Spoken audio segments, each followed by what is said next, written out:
Meninges is basically meninges are basically coverings of the brain. There are three meningeal layers: dura mater, pia mater, and arachnoid matter. Dura mater is the top membrane, just like fossa lata. You have seen fossa lata? Okay, fossa lata.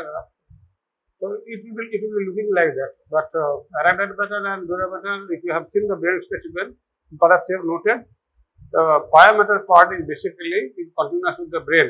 It is just covering, almost intact with the brain. So you cannot literally detach. And next to dura mater, there is arachnoid matter and then pia mater. So dura mater is having two layers. One is endosteal layer, which is covering the inside of the cranium, and then there is a periosteal layer. There is a reflection. That reflection, everything I brought it to demonstrate to you, just like your Lambert-Beer's law, whatever way I taught you. Have you attended the Lambert-Beer's law class, that photometry class? You have not attended. I have shown you through the lights, torch light, colored solution, colorimeter. Yes, similar type of things I brought it to explain it about the meningeal reflections of the cranium. Anyway, that part I did not know, so I could not bring it.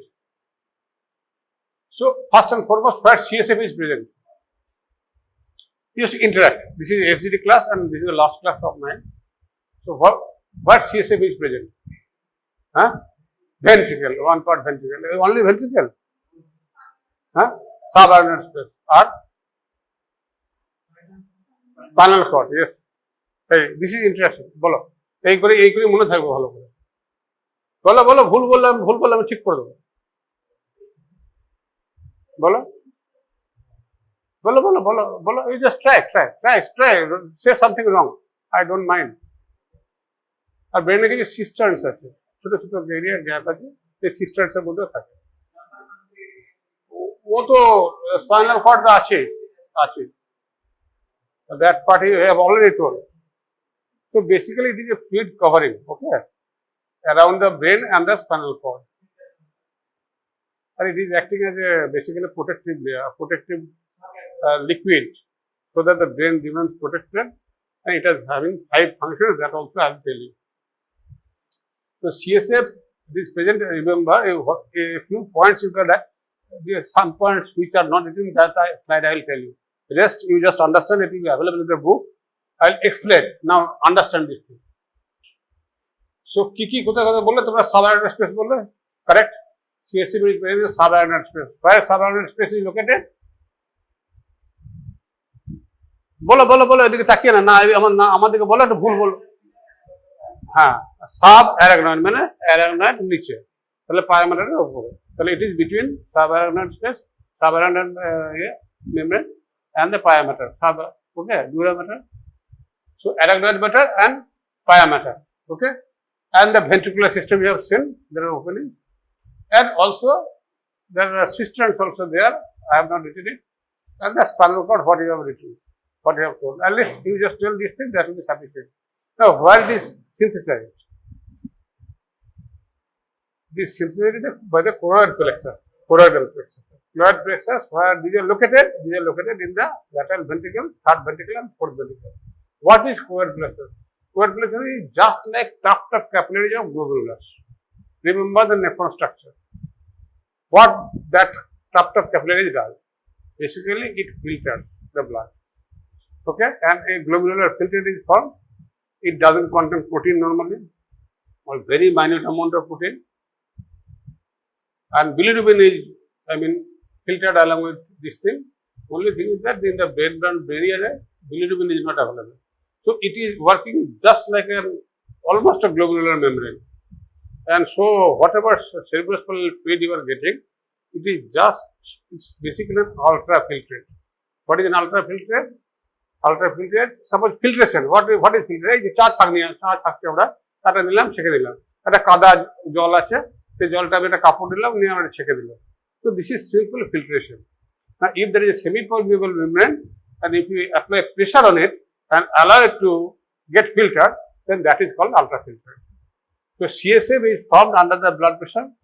So just like glomerular membrane, and there is a semi-permeable membrane, it doesn't apply everything. So high molecular weight proteins are actually retained, and only the water part and the ions are usually passed through. Same thing happens here. So it is an ultrafiltrate. So daily secretion is about 750 ml because CSF, urine, unlike urine we are forming and then we are passing it out and it is getting drained out. And as a compensatory mechanism, we are also drinking water. And there is sweating also through which the water is going out, through the respiration also, water is through the feces, water is going out. So water balance requires water intake. So intake and output must be there to maintain the adequate plasma volume. But here in the brain, there is no such system.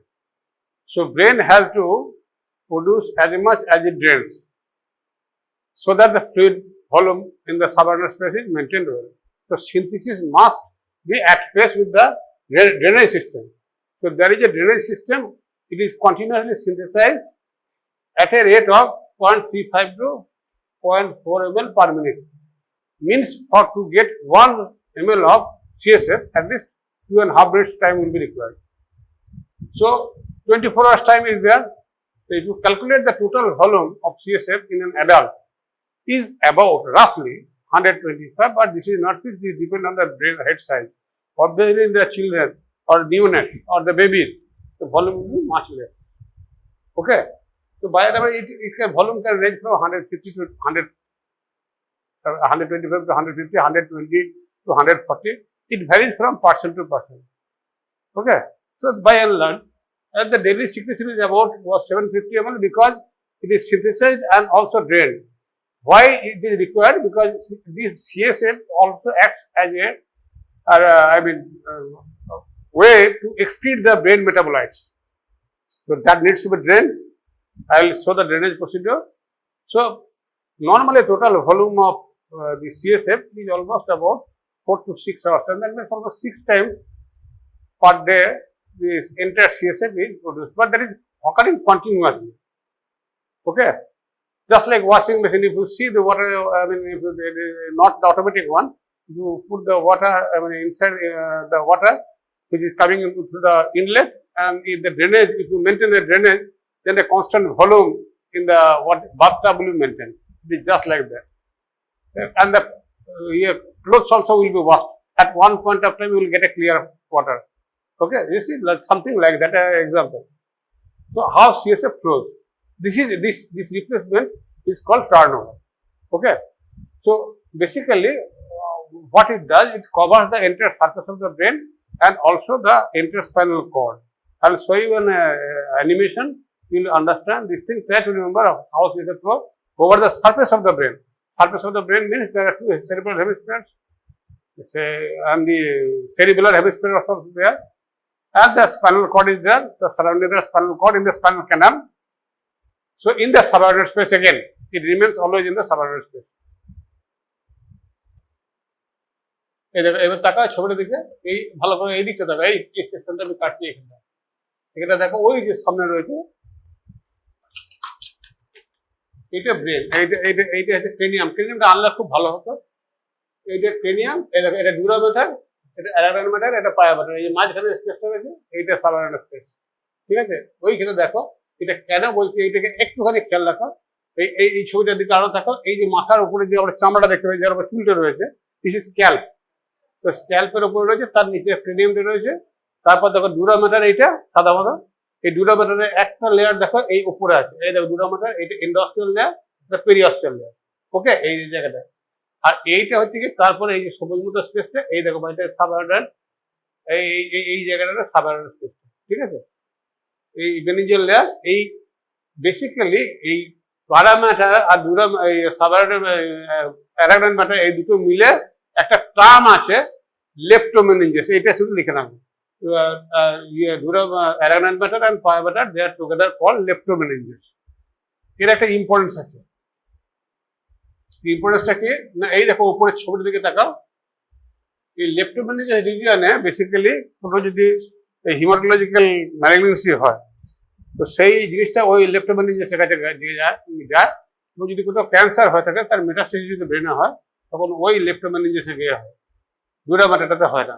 ঠিক আছে? That is the important. So that একদম it is in contact with the brain, so there is a high chance that the brain tissue will also be affected in that metastasis. ওখানে হয়ে গেলে ওখানে চলে যাবে, ওখানে গিয়ে। আর ওখানে যদি ভেসেল, ব্লাড ভেসেল ওখানে আছে, পায়ামেটার ইজ বেসিক্যালি ভাস্কুলার লেয়ার।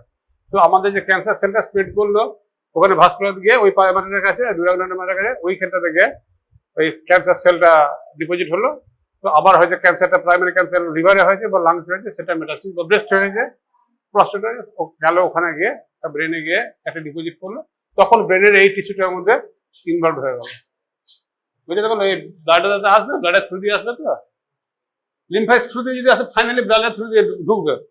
ভালো করে লাইট লিম্ফেটিক ডাক্তার মনে করো, থোরাসিক ডাক্ট, ঠিক আছে, এগুলো ভালো করে মনে করে খেয়াল করে। লিম্ফেটিক কিন্তু বেসিক্যালি কানেক্টেড আছে ভেনাস সিস্টেমটার সাথে, সেটা সার্কুলেশনটাকে মেনটেন করছে। আলটিমেটলি যাই করে এই ইয়ে দিয়ে হিমাটোজেনাস স্প্রেড হবে, রক্তের মধ্যে দিয়ে যদি কিছু আসে, যদি ট্রান্সফার, তাকে বলে হিমাটোজেনাস স্প্রেড।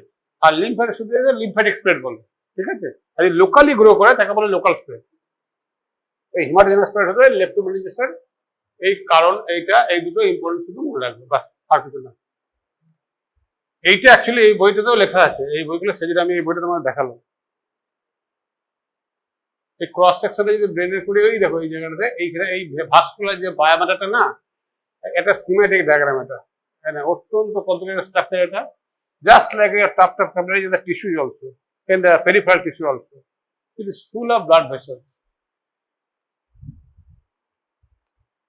আসলে অনেক পড়াতে হতো, টাইমের জন্য পাচ্ছি না। এই সিএসএফ ফ্লোটা শুনে না ভালো করে, একটু ভালো করে বুঝে না, তাহলে বুঝতে পারবে। এই দুটো ল্যাটারাল ভেন্ট্রিকুলার দেখা, এটা কোরাড প্লেক্সাসের ছবিটা আছে। থার্ড ভেন্ট্রিকুলার দেখা, এটা কোরাড প্লেক্সাস আছে। ফোর্থ ভেন্ট্রিকুলার একটা আছে, থার্ড ভেন্ট্রিকুলারটা এই দেখো, থার্ড ভেন্ট্রিকুলার ছোট মতো ছোট্ট, এটা ফোর্থ ভেন্ট্রিকুলার কোরাড প্লেক্সাস আছে। এই দেখো, এই দুটো ল্যাটারাল ভেন্ট্রিকুলারের মধ্যে দিয়ে কানেকশন আছে একটা, সেটাকে বলে ইন্টারভেন্ট্রিকুলার ফোরামেন। দুটো জন্য কানেক্ট করছে, সেটা এইখানে ভালো করে বুঝতে পারবে। এই দুটো ভেন্ট্রিকুল পাশে, এইটা একটা সাইডের, এইটা আর একটা সাইডের নিচে একটা, এদের দুজনের মধ্যে কানেকশন আছে। সেই কানেকশনটাকে বলে ইন্টারভেন্ট্রিকুলার ফোরামেন।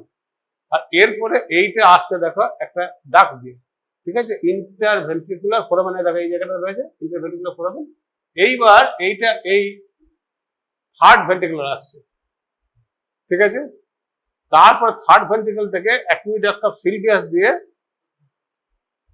এই ফোর্থ ভেন্ট্রিকুলার আসছে। ফোর্থ ভেন্ট্রিকুলার আসার পরে ফোর্থ ভেন্ট্রিকুলার তিনটে ওপেনিং আছে, মনে রাখবে। একটা হচ্ছে সেন্টারে লেখো, সেন্টারে আছে ফোরামেন অফ, আমি পরেরটা দিচ্ছি, ফোরামেন অফ ম্যাজেন্ডি লেখো। সেন্টারে আছে তিনটে ওপেনিং আছে ফোর্থ ভেন্ট্রিকুলার। মিডলে আছে ফোরামেন অফ ম্যাজেন্ডি, MAGINDI। হ্যাঁ, এই দেখো তাকাও, এই দুটো ল্যাটারাল ভেন্ট্রিকুলার মধ্যে ইন্টারভেন্ট্রিকুলার বই, এটা ফিজিওলজি বইতে পেয়ে যাবে, বুঝে না একটুখানি, আমি স্লাইডটা আবার দেখে নেবো, বা না পড়লেও ফিজিওলজি বই পেয়ে যাবে। দুটো ভেন্ট্রিকুলারের মধ্যে যে ফোরামেনটা আছে ইন্টারভেন্ট্রিকুলার ফোরামেন বলে, ঠিক আছে। ওই সেখান থেকে থার্ড ভেন্ট্রিকুলার আসছে, থার্ড ভেন্ট্রিকুলার থেকে অ্যাকুইডাক্ট অফ সিলভিয়াস দিয়ে এ দেখো ফোর্থ ভেন্ট্রিকুলার এলো, ঠিক আছে। ফোর্থ ভেন্ট্রিকুলার এলে ফোর্থ ভেন্ট্রিকুলার তিনটে ওপেনিং আছে।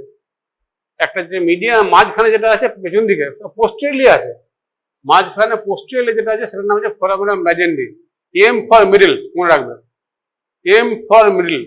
আর এই দুদিকে যেটা আছে সেটাকে বলে ফোরামেন অফ লাস্কা, LUSCA। পরেরটা দেখাচ্ছি, পরের স্লাইডে দেখাচ্ছি। ওই ল্যাটারাল ভেন্ট্রিকল দুটো ল্যাটারাল সাইড দিয়ে দুটো L ফর L, দুটো L, M ফর M, ওকে, মানে মিডিয়াম মাঝে যেটা আছে সেটা দিয়ে স্পাইনাল কর্ডে চলে যায়। মাঝে যে ওপেনিংটা আছে সেটা দিয়ে ফ্লুইডটা স্পাইনাল কর্ডে চলে গেল। আর এই দুটো সাইড দিয়ে যেটা আছে লাস্কা, এটা দিয়ে এইভাবে ফ্লুইডটা সেরিব্রাল হেমিস্ফিয়ারটাকে কভার করছে। বোঝাতে পারলাম? দুদিকে দুটো সেরিব্রাল হেমিস্ফিয়ার। এরপরে বাকিটা কন্টিনিউয়াস হয়ে গেল ফোরামেন ম্যাজেন্ডি দিয়ে, পুরো এই মেজারমেন্ট ম্যাজেন্ডি দিয়ে ইয়েতে স্পাইনাল কর্ডে চলে গেল, ঠিক আছে। ক্লিয়ার হয়েছে তো? এইবার দেখো, এইদিকে তাকাও, এই জিনিসটা তাকাও ভালো করে। এই দেখো, এই দুটো ventricle, lateral ventricle, interventricular foramen, ঠিক আছে। এটাকে বলে ফোরামেন অফ মনরো বলে দেয়, বা ইন্টারভেন্ট্রিকুলার ফোরামেন দুটোতে আছে। এখান দিয়ে এই থার্ড ভেন্ট্রিকুলারে চলে এলো। দুদিকে দুটো ভেন্ট্রিকল আছে, সেই দুটো ইন্টারভেন্ট্রিকল দিয়ে ফোরামেনটা দুটো কানেক্ট করছে। তো দুটো থেকে ইন্ডিপেন্ডেন্টলি এলো, দুটো ভেন্ট্রিকল থেকে ইন্ডিপেন্ডেন্টলি ফ্লুইড এলো থার্ড ভেন্ট্রিকলে। তাহলে বেসিক্যালি এটা একটা অলমোস্ট ক্লোজ সিস্টেম। ভালো করে ভেবে দাও, গোটাটাই ক্লোজ সিস্টেম, কিন্তু কানেক্টেড আছে। এরপরে অ্যাকুইডাক্ট অফ সিলভিয়াস দিল, এটাকে নাম হচ্ছে সেরিব্রাল অ্যাকুইডাক্ট বলে। বেসিক্যালি এটা যেমন ইন্টারভেন্ট্রিকুলার ফোরামেন, এটার নাম হচ্ছে গিয়ে সেরিব্রাল অ্যাকুইডাক্ট। কিন্তু যেহেতু এটা ডিসকভারি হয়েছিল সিলভিয়াস, সেজন্য অ্যাকুইডাক্ট অফ সিলভিয়াস। এখানে ফোরামেন অফ মন্ডো ডিসকভারি করেছিল, ফোরামেন অফ মন্ডো।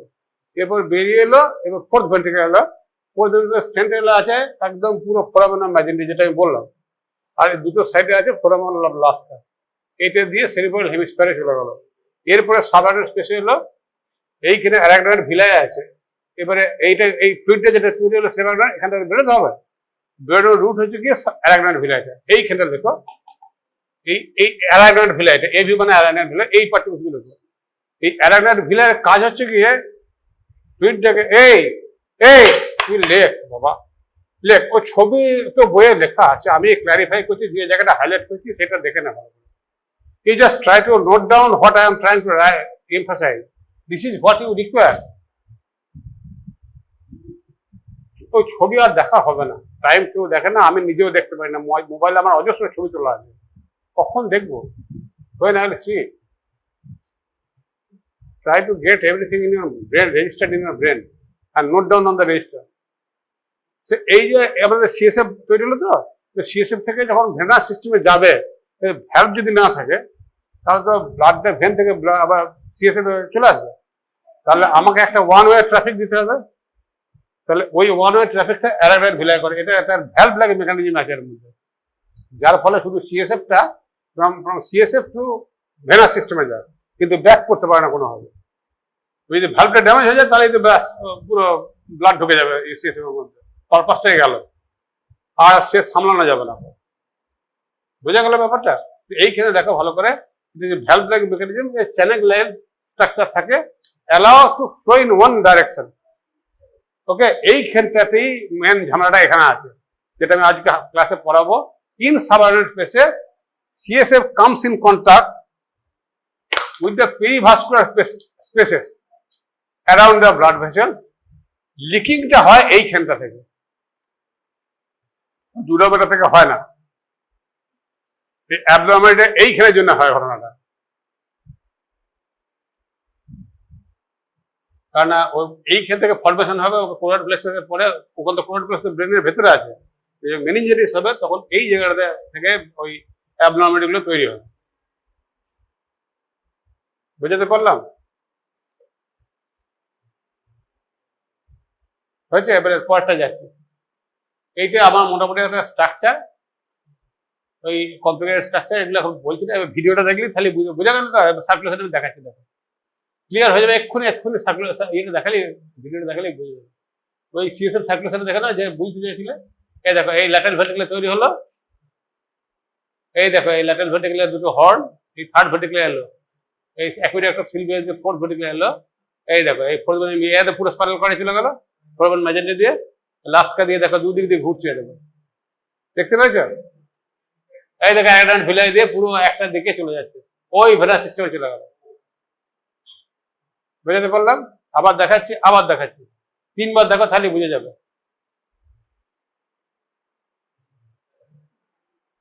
ভালো করে ছবিটা দেখো, তাকাও।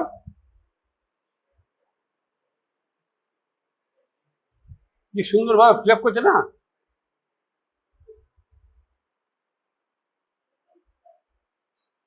এই তো দেখো, ওই দেখো ড্রেনেজ হয়ে গেল। তাহলে ফরমেশন হচ্ছে, ড্রেনেজটা এইভাবে। আর একবার জাস্ট দেখে নিচ্ছি, তাহলে তোমার কাছে ক্লিয়ার আমার মনে হয়। আর কিছু পড়ার দরকার নেই, বই থেকে আবার পড়লেই লিখতে পারবে।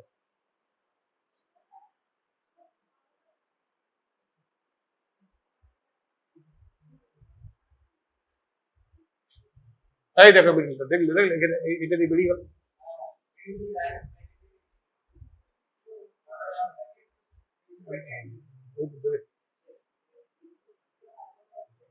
ওই যে বেরিয়ে গেল, ওই ড্রেন দিয়ে ড্রেনেজ হয়ে গেল, ওই দিয়ে ক্লিয়ার হয়েছে ব্যাপারটা। এবার এটা যে ব্রেনটা যে ফ্লুইডের মধ্যে আছে, ভিডিও বইয়ে ইয়েতে পাবে, ইউটিউবে পেয়ে যাবে, ইউটিউবে পেয়ে যাবে সব। আমি ওখান থেকে বেছে বেছে এটাকে তুললাম, যেটা বুঝতে সুবিধা হবে, ছোট, কম সময় লাগবে। প্রচুর ভিডিওতে আছে, ভিডিও দেখতে পাবে ইচ্ছে করে। টাইম নষ্ট করার লাভ নাই, ওই জিনিসটা করে নিয়ে একবার দেখে দিলে হবে। এটা দেখে দিলে বাকিটা মুখস্থ করতে হবে, আর কিছু করার নাই। আচ্ছা, একটা জাস্ট দেখাচ্ছি যে ব্রেনটা কিরকম লাগে। এই দেখো, এই ছবিটা ভালো তাকাও। এই যে ব্রেনটা এটা উপরে যেটা ফ্লুইডটা আছে, ফ্লুইডটা দেখতে পেয়েছো?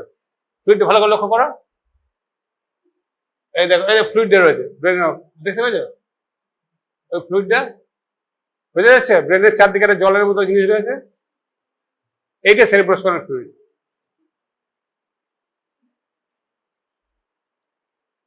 বুঝতে পেরেছো? ওই যে এই জলের মতো লাগলে এখন এই যে, হ্যাঁ, এটা এমআরআই পিকচার আছে। এটা নোট করতো না, ওই মোটামুটি থাকে তো। এবারে ক্রেনিয়াল সাবঅ্যাডাল্ট স্পেসটা অনেক বড়, তো that's why the volume is much larger, 100 ml।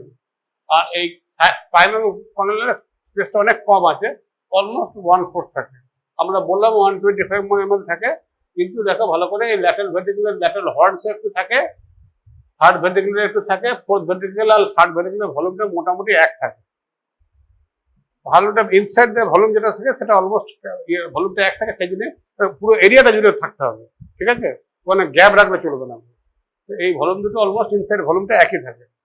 এটা জাস্ট বোঝার জন্য বললাম, কারণ আমাদের এইটা দরকার আছে, এই স্পাইনাল সাবঅ্যাডাল্ট স্পেসটা এইখানটাতে আমাদের ব্লাড ডাউন হবে। এবার এই সিএসএফ কম্পোজিশনটা কিন্তু একটু ভ্যারি করে। আচ্ছা, কি কি কাজ করে, 5টা কাজ লিখে রাখো। সিএসএফ এর অ্যাটলিস্ট এই যে করে হাইলাইট করে সেটুকু লেখো। 1 নম্বর যে মেনটেন্যান্স অফ বায়ান্সি, ওর মধ্যে একটা ফ্লোটিং ফ্লোট করছে, তাহলে ব্রেনটাকে আমাদের ফ্লোট করে রাখছে, ইনজুরি করতে দিচ্ছে না, ঠিক আছে? একটা ব্লাড সাপ্লাইটা ঠিকঠাক করে মেনটেন করতে হবে, তাহলে যেন একদম পরিষ্কার মেকানিজম করে রেখে দিই যাতে প্রেশারটা ঠিকঠাক থাকে, ঠিক আছে? আর প্রোটেকশন ফ্রম ইনজুরি, আমাদের তো দিন রাত একটা বাচ্চা ছেলে যখন বড় হয় তখন তো পড়ে যায়, মাটিতে পড়ে যায়, হাঁটতে থাকে, পড়ে যায়, কিন্তু হেড ইনজুরিতে কারণ ব্রেনকে ঝামেলা, আমরা তো আমাদের অ্যাডাল্ট লাইফে পড়ে যাই আমরা।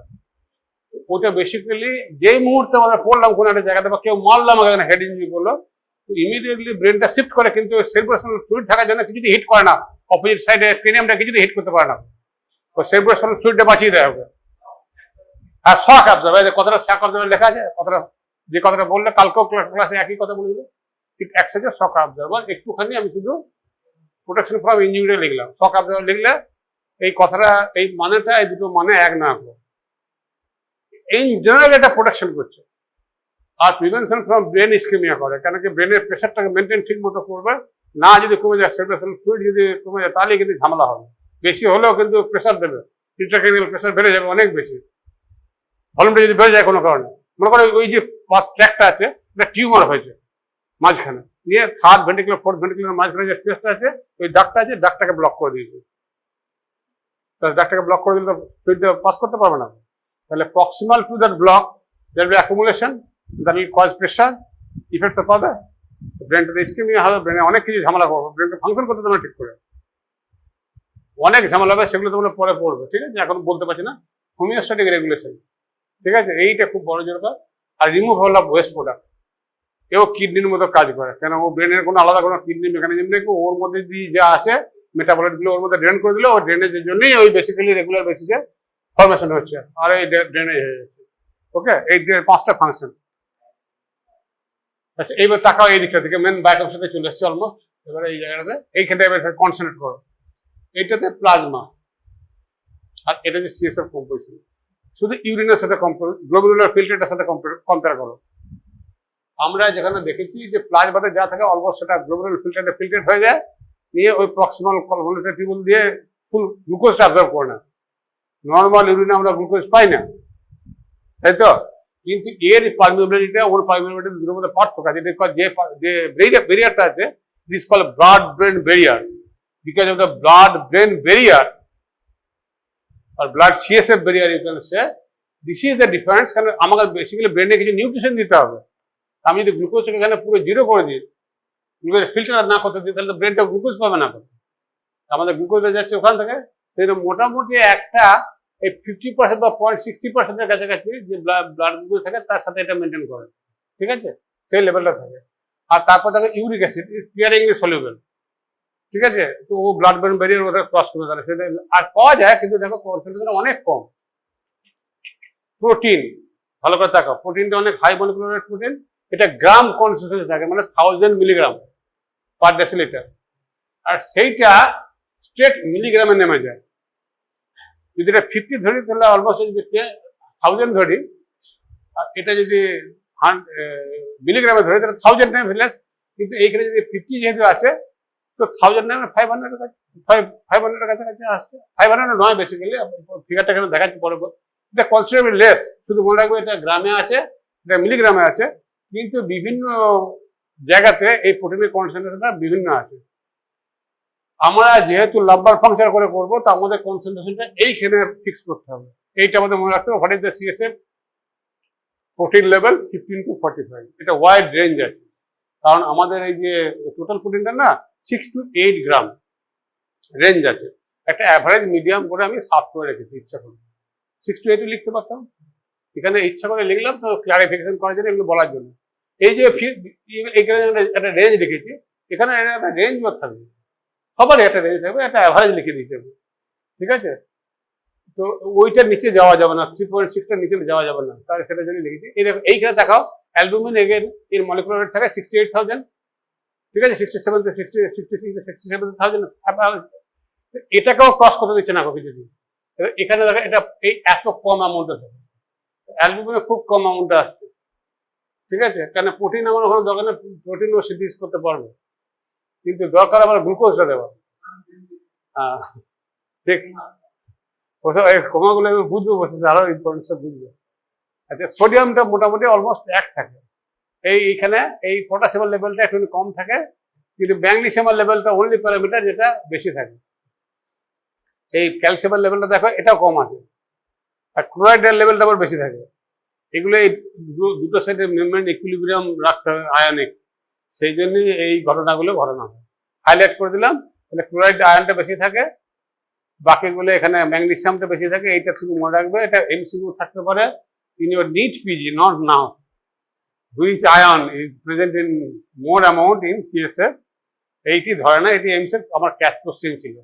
এটি বলতে পারলে একদম 10-এর 10, তারপর আর কোনো কোশ্চেনই জিজ্ঞেস করা হবে না, কোন প্যারামিটারটা কোন আয়নটা বেশি থাকে, ঠিক আছে? কোন ক্যাটায়নটা বেশি থাকে জিজ্ঞেস করতে, স্ট্রেট কোশ্চেন। বাইকার্বনেট লেভেল দেখো, এখানে অলমোস্ট একটু কম থাকে। পিএইচটা কিন্তু 1 থাকে দুটোরই অলমোস্ট। এইখানটা ভালো করে থাকো। আমাদের নর্মাল, এইদিকে তাকাও ভালো করে, আমরা নর্মালি যদি সেরাম অ্যালবুমিন গ্লোবুলিন রেশিও যদি দেখি, তাহলে দেখবো সেটা 1.5 থেকে 1:1 থাকে। এইখানে দেখো রেশিওটা 3:1 আছে, এইটা লিখে রাখো। সিএসএফ অ্যালবুমিন ভার্সেস গ্লোবুলিন রেশিওটা 3:1 থাকে। কিন্তু যদি কোনো কারণে ইমিউনোলজিক্যাল ডিজিজ হয়ে যায়, যেখানে গামা গ্লোবুলিন লেভেলটা বেড়ে যাবে, তখন এই রেশিওটা থাকবে না। আর যদি রেশিওটা না থাকে, তখনই সাসপেক্ট করবে এটা ইমিউনোলজিক্যাল ডিজিজ আছে। রিপোর্ট ভুল নাই, রিপোর্টটাকে অ্যাকসেপ্ট করবে, কিন্তু জানবে যে এটা সিম্পল কেস নয়, সামথিং মোর। এবারে ব্লাড প্রোটিন যদি দেখো, আর সিএসএফ প্রোটিন যদি টোটাল প্রোটিন দেখো, তাহলে এই কনসেন্ট্রেশন 200:1 এই টোটাল প্রোটিনটা দেখো, ভালো করে দেখো। ডিভাইড করো, 7000কে দিয়ে 7000 লেখো, 50 দিয়ে ভাগ করো, তাহলে 200 কাছাকাছি চলে আসবে। বুঝতে পারলাম? আচ্ছা, এইখানে যে একটা ইম্পর্টেন্ট পার্ট হচ্ছে গিয়ে, যেটা ম্যাক্সিমাম সময় ডাক্তাররা ভুল করে, তোমরা এই ভুলটা জানো না পুরোটা। এই যে সিএসএফ এর যে ভলিউমটা দেখলে গ্লুকোজটা, ব্লাড গ্লুকোজের সাথে সিএসএফ এর গ্লুকোজের ইকুইলিব্রেশনের একটা টাইম আছে, মোটামুটি 2 থেকে 6 ঘন্টা। অর্থাৎ আমার যদি আজকে এখন এই মুহূর্তে ব্লাড সুগার 100 থাকে, 100 মিলি যদি এটা ধরি আমি 110 আছে, তাহলে সিএসএফ এর ভলিউম ব্লাড লেভেলটা এই জায়গায় থাকবে আফটার 4 আওয়ার্স অ্যাপ্রক্সিমেটলি। তাহলে আমি যদি আমাকে যদি প্ল্যান দেবে সিএসএফ আমাকে কালেক্ট করতে হয়, তাহলে একটা ব্লাড স্যাম্পল কালেক্ট করে নেবো অলমোস্ট 4 ঘন্টা, 2 থেকে 6 ঘন্টা বলেছে, আমি একটা 4 ঘন্টার মাঝখানে একটা করলো। যদি কোনো এটা একটা ইমার্জেন্সি ইনভেস্টিগেশন যদি কিছু না করতে পারো, তাহলে সঙ্গে সঙ্গে ব্লাড কিন্তু এটা ড্র করে নেবে। তার কারণ একটাই, পেশেন্টের ডায়াবেটিক হতে পারে। ডায়াবেটিস যদি হয়, তাহলে এই ফিগারটা 200, 300, 400 কি আছে আমি জানি না, এখন এগুলো এই ফিগারটা বেশি হবে। এই ফিগারটা বেশি হলে ইন্টারপ্রেট করতে পারবে, সেটা যখন সিএসএফ রিপোর্টে থাকবে তখনই বুঝতে হবে। এই ফিগারটা তখনই প্রায় 200 কাছাকাছি থাকবে, এটা 400 থাকে, এটা 200 কাছাকাছি থাকবে।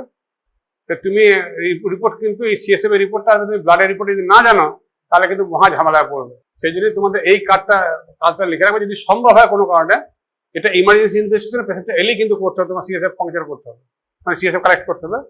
যদি সেরকমভাবে ডাউট থাকে যে পেশেন্টটাকে কালকে করবো বা পরে করবো, তখন তুমি একটা ব্লাড কমসে কম 10 নাম্বার দেখে নেবে ডায়াবেটিক স্ট্যাটাস। এখন তো গ্লুকোমিটার হয়ে গেছে, ওয়ার্ডের কমসে কম দেখে নিতে পারবে। বুঝতে পেরেছো ব্যাপারটা? আর একটা ব্লাড ডেনে পাঠিয়ে দেবে ল্যাবরেটরিতে, একটা আইডিয়া পেয়ে যাবে, তোমার নিজের সেফ সাইডে থাকবে ইন্টারপ্রিটেশন করার জন্য। আচ্ছা, work from CSF is collected, first question. Number function বলো, ওরা তো কন্টিনিউসলি বলছে একটা ছেলে, তো লিখেও ছিল পরীক্ষায় এত ভালো যে বলার না, আমি অত ভালো লিখতে পারবো না, আমি স্বীকার করছি। ও আর একটা ছেলে অত্যন্ত ভালো লিখেছিল, আমি আমার কাটার মতো কোনো জায়গা ছিল না, পেন চালানোর মতো। I must appreciate.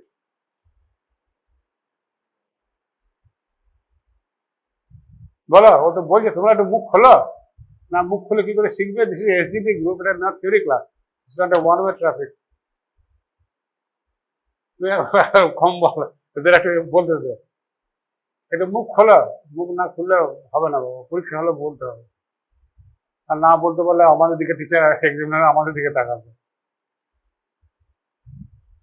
কেন নাম্বার ফাংশনটা কেন করা ওখানে, কেন করা সার্ভাইকালে কেন করা হয় না, কেন থোরাসিকে করা হয় না?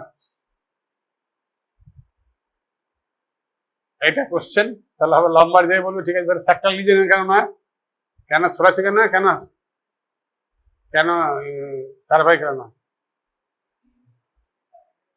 কি হবে বলতো, বললে কি হবে? হ্যাঁ হ্যাঁ, ডিপ্রেশন, সিএনএস ওখানে হবে, এখানে হবে, যেখানে ঢোকাবি দিল্লি যেখানে নাম্বার তো এখানে কন্টিনিউ আছে সব, ইনফেকশন তো হবেই। সিএনএস ইনফেকশন এখানেও তো হবে, সিএনএস ইনফেকশন নাম্বার রিজনে হবে না,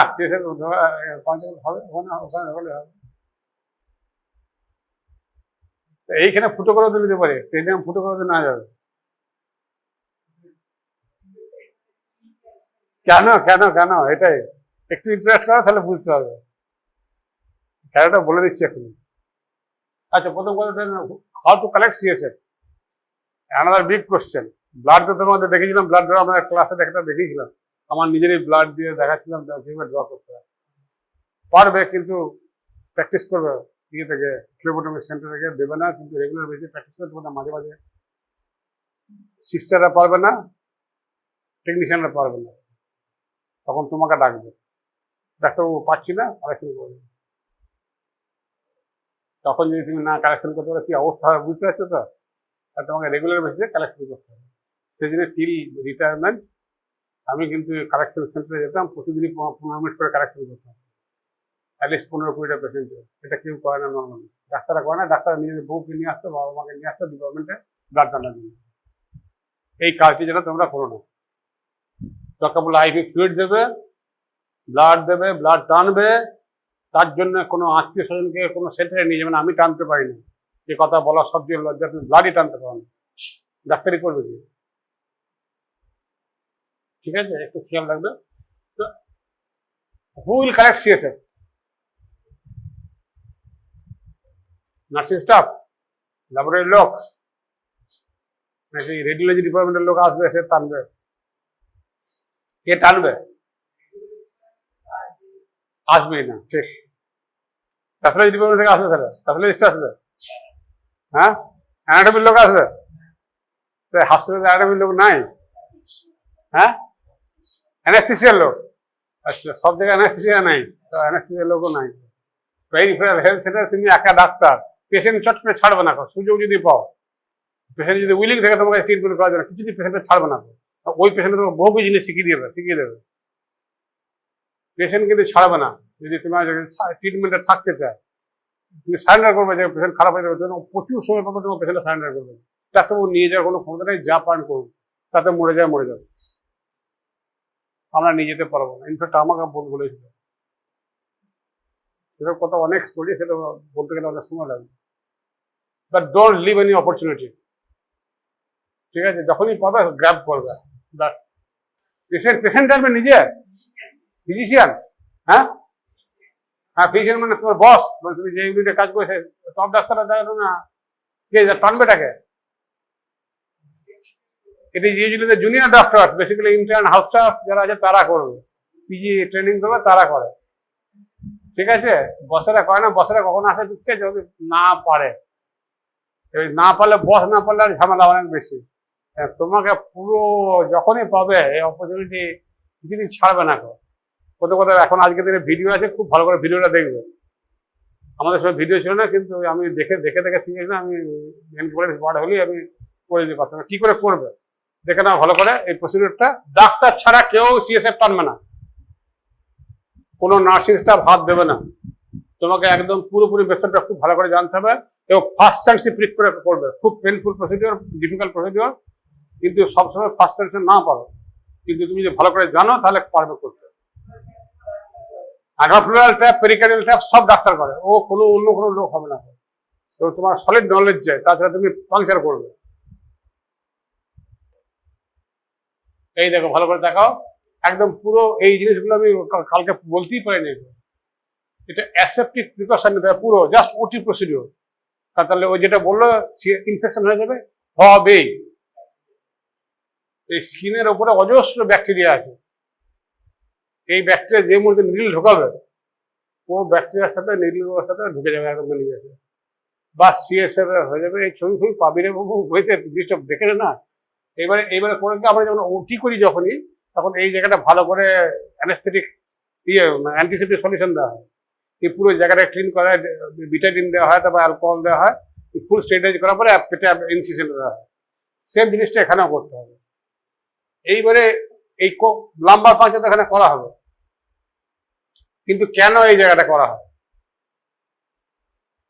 একদম স্পেসিফিক্যালি এই পেশেন্টটাকে এরকম সাইডে শোয়াতে হয়, শুয়ে স্পাইনটাকে বেন্ড করা থাকে। কারণটা বলে দিচ্ছি, তোমরা নিজেরা যাবে, নিজেরা দেখবে স্পাইনাস প্রসেস একটা আছে, পিছনে দেখা যায় ভালো করে, দেখে দেখাও, হাত দাও, দেখা দেখতে পাবে।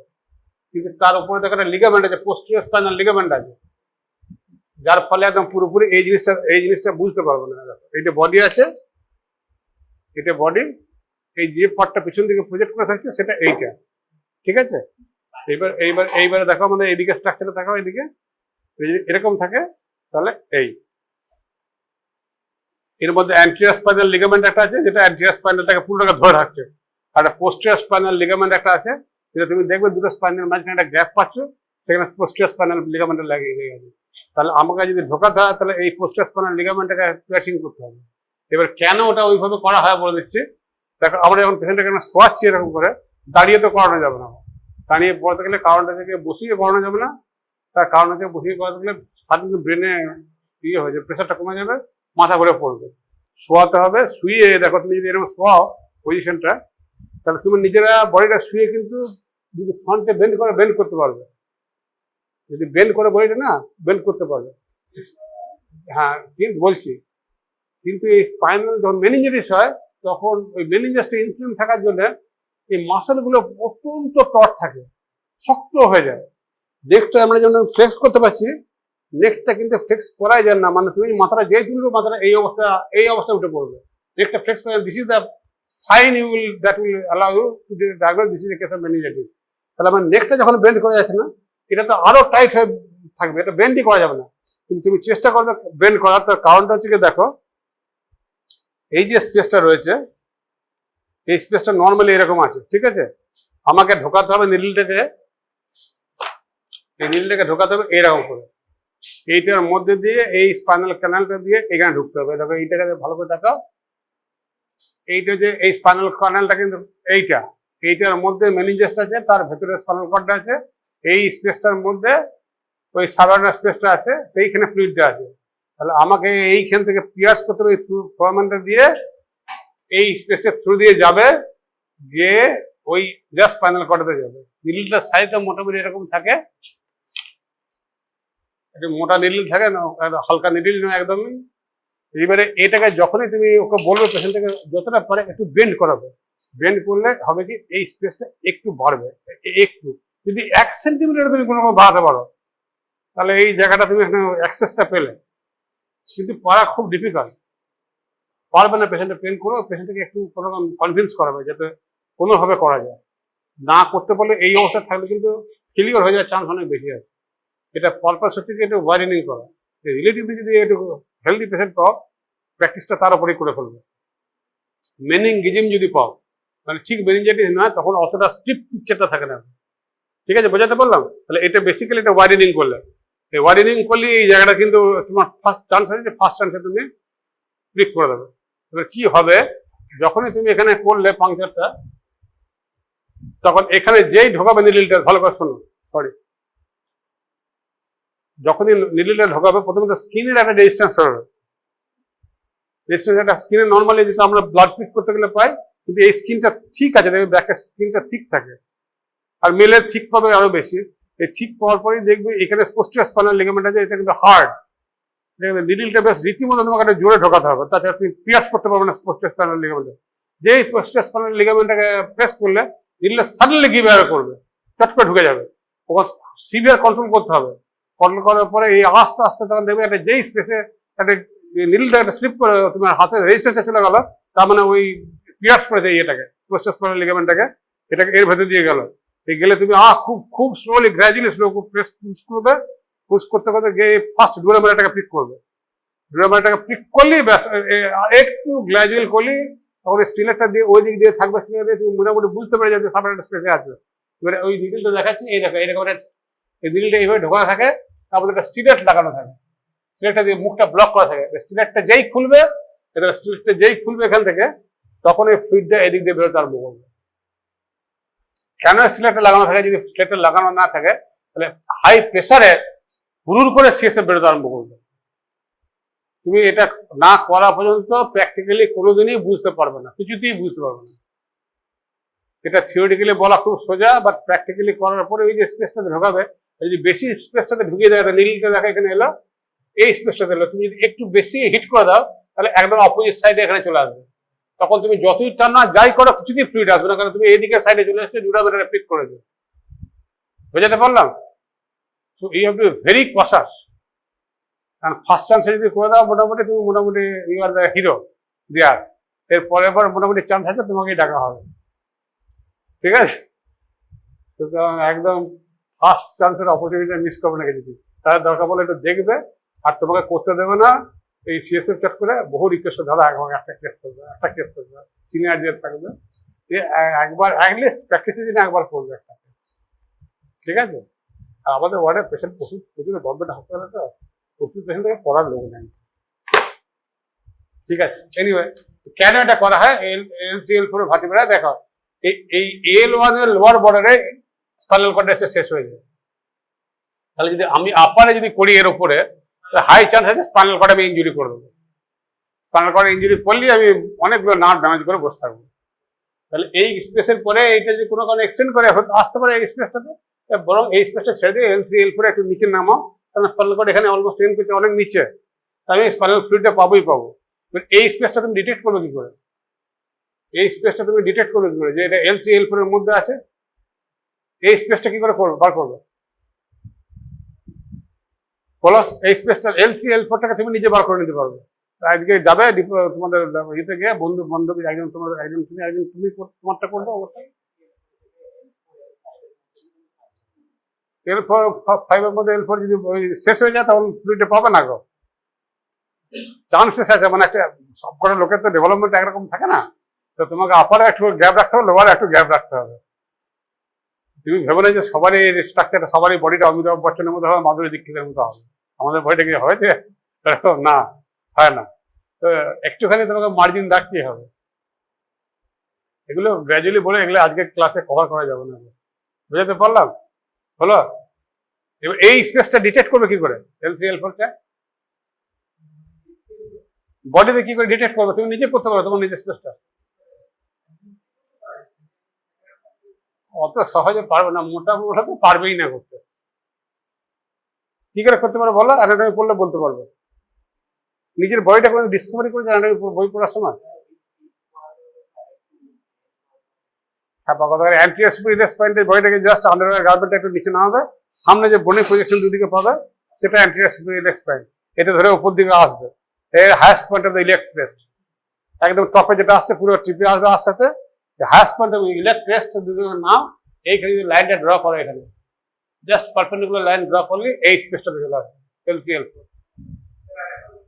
হাইয়েস্ট পয়েন্ট অফ এই যে অ্যান্টিরিয়র সুপিরিয়র ইলিয়াক স্পাইনটা আছে, অ্যান্টিরিয়ার ইনফিরিয়ারটা তুমি দেখতে পাবে না, মানে অ্যান্টিরিয়ার সুপিরিয়ারটা কিন্তু পাওয়া যাবে, একটু রোগা বডি হলেই অ্যান্টিরিয়ার সুপিরিয়ার প্রজেকশনটা দেখা যায়।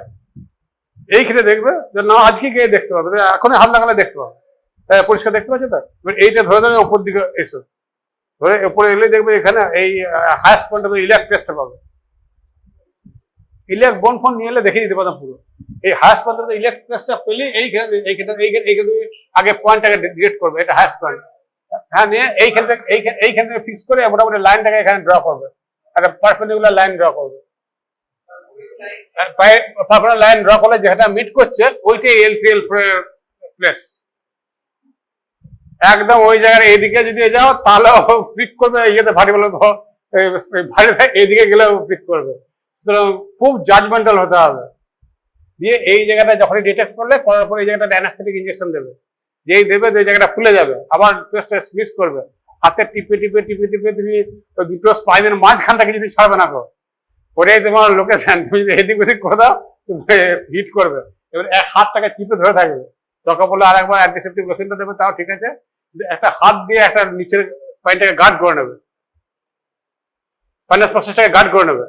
তাহলে তুমি বুঝতে পারলে যে এখানে আমার স্পাইনাস প্রসেস আছে, তাহলে এর এই আঙুলটার সামনে দিয়ে ক্লিক করলেই হবে। বুঝতে পারলাম? এরপর কিন্তু আর ভুল করলে চলবে না, ঠিক আছে? এতটা টাইম স্পেন্ড করলাম আমি পড়ানোর জন্য। বুঝতে পারলাম? পারবি তো করতে পারে? পারবি তো? পারবি? ঠিক। এই তুমি পারবে করতে? পাঁচার করতে পারবে? আজকে নিয়ে গেলে ওয়ার্ডে পারবে করতে? হ্যাঁ, পারতে হবে। বলো হ্যাঁ পারবো, বলো পারবো, বলো পারবো, বেশ পারবো, সবাই বলো পারবো। এই তুমি বলো পারবে? পারবে? পাংচার করতে পারবে? আজকে ওয়ার্ডে নিয়ে গেলে পাংচার করতে পারবে? এত কিন্তু ফিরতে রাখলে হবে না, বলবো হ্যাঁ পারবো। ঠিক আছে? ক্লিয়ার হয়েছে? ব্যাস চলো এবারে মেন জায়গায় আসছে। দেখো কি জন্য করা হয় এলপিটা, মেন যে টপিকে আসছে মেনিনজাইটিস। কমন কারণ একটা কিছু না বলতে পারলে কেন সিএসএফ ডায়াগনোসিস করে মেনিনজাইটিস, তিনটে ডিজিজ ডায়াগনোসিস করে ভাইরাল ব্যাকটেরিয়াল টিউবারকুলার। ওকে, আমাদের সময় সিটি স্ক্যান ছিল না, সাবআর্ডিনাল হেমারেজ করার জন্য করা হতো। সিটি স্ক্যান এখন সাবআর্ডিনাল হেমারেজ ধরা যায়, কিন্তু সব জায়গায় সিটি স্ক্যান নাও পেতে পারো। যে হাসপাতালে কাজ করে সেই হাসপাতালে CT scan might go out of on that date. Remember, তুমি ডায়াগনোসিস করে সাবআর্ডিনাল হেমারেজ কনফার্মেশন করতে পারছো না, তো রাস্তা খোলা আছে তোমার কাছে, সিএসএফ দিয়ে তোমাকে ডায়াগনোসিস করতে হবে। সিটি স্ক্যানের ইঞ্জিনিয়ার আসবে, রিপোর্ট ঠিকঠাক হবে, তারপর তোমার পেশেন্ট কখন কিউতে যাবে না যাবে সেসব কিন্তু তোমাকে মাথায় রাখতে হবে। তো কিছুই নেই আমার কাছে, আমি একা আছি, না আছে সিটি স্ক্যান না আছে কেউ। আর সব জায়গায় সিটি স্ক্যান 24 আওয়ার্স হয় না, তোমাকে তাও বলে দিচ্ছি। আর বললেই তোমার সঙ্গে সঙ্গে সিটি স্ক্যান কেউ করে দেবে না। ওকে, আর ব্রেন টিউবার মোটামুটি করা হয় না, সিটি স্ক্যান থেকে ধরা যায়, এমআরআই থেকেও ধরা যায়। কিন্তু যে সমস্ত ক্ষেত্রে সিটি স্ক্যান এমআরআই ঠিকঠাক করে ডায়াগনোসিস করতে পারে না, তখন কিন্তু সিএসএফ অ্যানালাইসিস করে ডিজিটাল ডায়াগনোসিস হয়। সেই কেসের সংখ্যা খুব কমন, আনকমন, কিন্তু করা হয়। সেগুলো আমি আজকে বলে দিচ্ছি। আর আদার সিএনএস ডিজিজ এইগুলো কিন্তু এমআরআই করলে ধরা যায়, যায় না বলবো না, কিন্তু অনেক সময় হয়তো রিকনফার্মেশনের জন্য একটা সিএসএফ পাংচার করে নেবে। এই পেশেন্টগুলো যখন পাবে তখন তাদের স্পাইনটাকে বেন্ড করা খুব সোজা হয়ে যায়, তখন মেনিনজাইটিস থাকে না, সেরকম কত সিভিয়ার থাকে না। এখানে যখনই চান্স পাবে গুলেনবেরি সিনড্রোম চট করে নেবে। ওকে, হ্যাঁ, আর একটা তুমি তো করবে, এটাতে সবচেয়ে জানা আছে কোনটাতে করবে না। যেমন সার্জারির ফার্স্ট কাজ হচ্ছে গিয়ে আমি তো অ্যাবডোমেনের অপারেশন করবো, কিন্তু কোন কেসে করলে আমি ফেসে যাবো, আমার করা উচিত হবে না, সেটা আগে জানতে হবে। যে সার্জনটা জানে যে আমি কোনটাতে করবো না, সে বেটার সার্জন, কারণ তার আউটকাম সে জেনে গেছে যে আমি ওটা করলেই তো পেশেন্ট মরে যেতে পারে, বেটার না করাই ভালো। তাহলে আমি এই কন্ট্রাইন্ডিকেশনটা আগে জানবো। যদি কোনো মাস লিশন থাকে, ব্রেন টিউমার তুমি জানতে পারছো, তো অত্যন্ত তোমার গাড়ির হতে করাতে হবে। আর একটা যদি কোনো কারণে অবস্ট্রাকটিভ হাইড্রোকেফালোপ্যাথি থাকে, কোনো কারণে অবস্ট্রাকশন হয়ে বসে আছে, এইখানে তুমি যদি করে দাও তাহলে সাডেন ড্রপ করবে প্রেশারটা। করলে সাডেন ড্রপ করলে যদি কোনো কারণে করে, তখন আচ্ছা আগেরটাতে বই নেই, তখন কিন্তু একটা ওই টেন্টোরিয়াল হাইড্রেশন হয়ে যাবে। এই সিএসএফ যখনই পাংচার করবে না, তখন কিছুটা ফ্লুইড আমরা ড্র করবো, অলমোস্ট 6 ml। এই ফ্লুইডটা ড্র করার জন্য ব্রেনের প্রেশারটা টেম্পোরারি ড্রপ করে যাবে। তোমাকে আমি বললাম ওই সিএসএফটা ফর্মেশন হতে সময় লাগে, সেই জন্য এই পেশেন্টটাকে সাইডে শুয়ে রাখা হয়। এবং একটা কমন কম্পিউটার এটা লিখে রাখো, আর একটা মনে রাখবে, সিএসএফ এর জন্য ইনফেকশাস মেটেরিয়াল সবসময় গ্লাস পরে অ্যাসেপ্টিক প্রিকশন নিয়ে করবে, তোমাকে বাঁচাতে হবে। আর এই পোস্ট লাম্বার পাংচারের হেডেক খুব কমন। পেশেন্টকে অ্যালার্ট করে চট করে উঠবে না, টয়লেট করার দরকার 20 মিনিট আগে দিয়ে দেবে, ইউরিন পাস করে আসো, তারপর তুমি করবো, তারপর করবো। জল এখন কম খাবে, একটু জল খাবে, ওই ইউরিনাল দিয়ে দেবে, ঠিক আছে? তারপর 7-8 ঘন্টা 6-7 ঘন্টা পরে উঠতে দেবে। তাহলে এই পোস্ট লাম্বার পাংচার হেডেক হবে না, কন্টিনিউয়াসলি করে যাবে, কারণ সিএসএফ লিক করবে। যে উঠলে না, নর্মালি যখন পাংচার করবো তখন নর্মালি সিএসএফটা ওই মেনিজেসটা কিন্তু ফিল করে যায়। ইনফ্লামেশনের যে ডিজিজ কতটা সিভিয়ার তুমি জানো না, তখন ওই জায়গাটা লিকিং হতে থাকবে। এই লিকটা যদি না হয় সেদিন ওই অবস্থায় তুমি রেখে দাও, আস্তে আস্তে জায়গাটা সিল করে দেবে। আর একটা হচ্ছে কি, যদি সাডেন প্রেশার খুব হাই থাকে, আর তুমি র্যাপিডলি ট্রেনে দাও দুম করে চটচট করে, তখন ওই টেন্টোরিয়াম থাকে, দেখবে হট চট করে দুটো টেম্পোরাল লেভেল মিডল সারটা দুম করে ওই জায়গাটা দিয়ে হার্নিয়েট করে যাবে। পড়ে গেলে মোটামুটি অলমোস্ট খুব বাজে অবস্থা, ডেট হয়ে গেলেও হয়ে যাবে, বিটিপি লিখে দেবে। তা প্রসিডিওর করে যদি ডেট করাতে পাওয়া যাবে, এগুলো খেয়াল রাখবে, এটা খুব রিস্কি প্রসিডিওর, ঠিক আছে? এই অ্যালার্ট থাকবে, কিছু হয় না, আমি তো করেছি, আমার এসব কেস কিছু হয়নি তেমন কিছু, কিন্তু তোমাকে একটু ভালো করে অ্যালার্ট থাকতে হবে। আচ্ছা, আর একটা দিকে কন্ট্রা ইন্ডিকেশনটা বলে দিলাম। তো এটা মোটামুটি পেশেন্টটা নিয়ে আসে, একটা ফিভার, একটা হিস্ট্রি থাকে ইউজুয়ালি। আর যেহেতু ব্রেনের গোটা ঘটনা, তারা হেডেক থাকবে একটা, আর নেক পেনটা হয়, নেক মাসেলটা স্টিফ থাকে, আর ইউজুয়ালি পেশেন্টটা অল্টারেশনাল সেন্সোরিয়াম থাকে, পেশেন্টটা নর্মাল থাকে না, কিন্তু ড্রাউজি থাকে। ইনফ্যাক্ট আমার একটা ভগ্নিপতি হয়ে যাবে, সেটা আমি গতকাল বললাম, টাইম নেই, কাজকে বলতে পারবো না, টাইম লেগে যাবে। সেমি কনসিয়াস থাকতে পারে বা আনকনসিয়াস হয়ে যেতে পারে যদি সিভিয়ার হয়, কারণ বেসিক্যালি ব্রেনটা ফাংশন করছে না ঠিক করে। তো তার জন্য যা যা হওয়ার ঘটনা। আর এই আমরা তোমাদের ফাইন্ডিং করলে দেখতে নর্মালি একটা নেক রিজিডিটি পাবে, নেকটাকে ফ্লেক্স করতে পারবে না, that is the earliest symptom. আর আমরা যদি তোমরা শোবে, তারপর দেখবো পাটাকে তুলবে, তুলে এরকম পুরো নেকটাকে করতে পারবে, এক্সটেন্ড করতে পারবে পুরো উপর দিকে। কিন্তু ওই যদি হয়, তাহলে কিছুতে এই পজিশন থেকে তুলতেই পারবে না। তার কারণে যে যখন এটা তুলতে যাবে, তখন এই যে ব্রেনের নার্ভ সাপ্লাইটা আছে, ও সিভিয়ারলি ইরিটেটেড হয়ে আছে, ও একদম টাইট হয়ে থাকবে। যখনই এটাকে তুমি তুলতে পারবে না, this two signs are basically classical signs of meningitis, carding sign. আর যেহেতু ব্রেন এফেক্টেড আছে, সেটা যে কোনো নিউরোলজিক ডেফিসিট পাবেই পাবে, থাকতে পারে। তো এই দুটো কিন্তু মেন ফাইন্ডিং আছে। এর মধ্যে আগে এইটা যদি পেয়ে যাও, আমি একটা কেস শুধু নেগলিজিবিলিটি ধরে সাবঅর্ডিনেট হ্যামারেজ ধরে ফেলেছিলাম, সেটা 1986। পরে আমি ওটা জানতে পারলাম, তখন তো সিটি স্ক্যান ছিল না, কিন্তু ডায়াগনোসিস করে ফেলেছিলাম। কি করেছিলাম ওটা বলে দিচ্ছি। আর এইটা তোমাদের বলেছি আগে, দেখো ভালো করে সিএসএফ মেকানিজম কি করে হয়, সেল কালেকশনটা কি করে হয়। এই জায়গাতে কিন্তু সিএসএফটা কন্ট্যাক্টে আসে, সেখান থেকে লিক হয়, আর এই অবস্ট্রাকশন যদি থাকে, ঠিক আছে।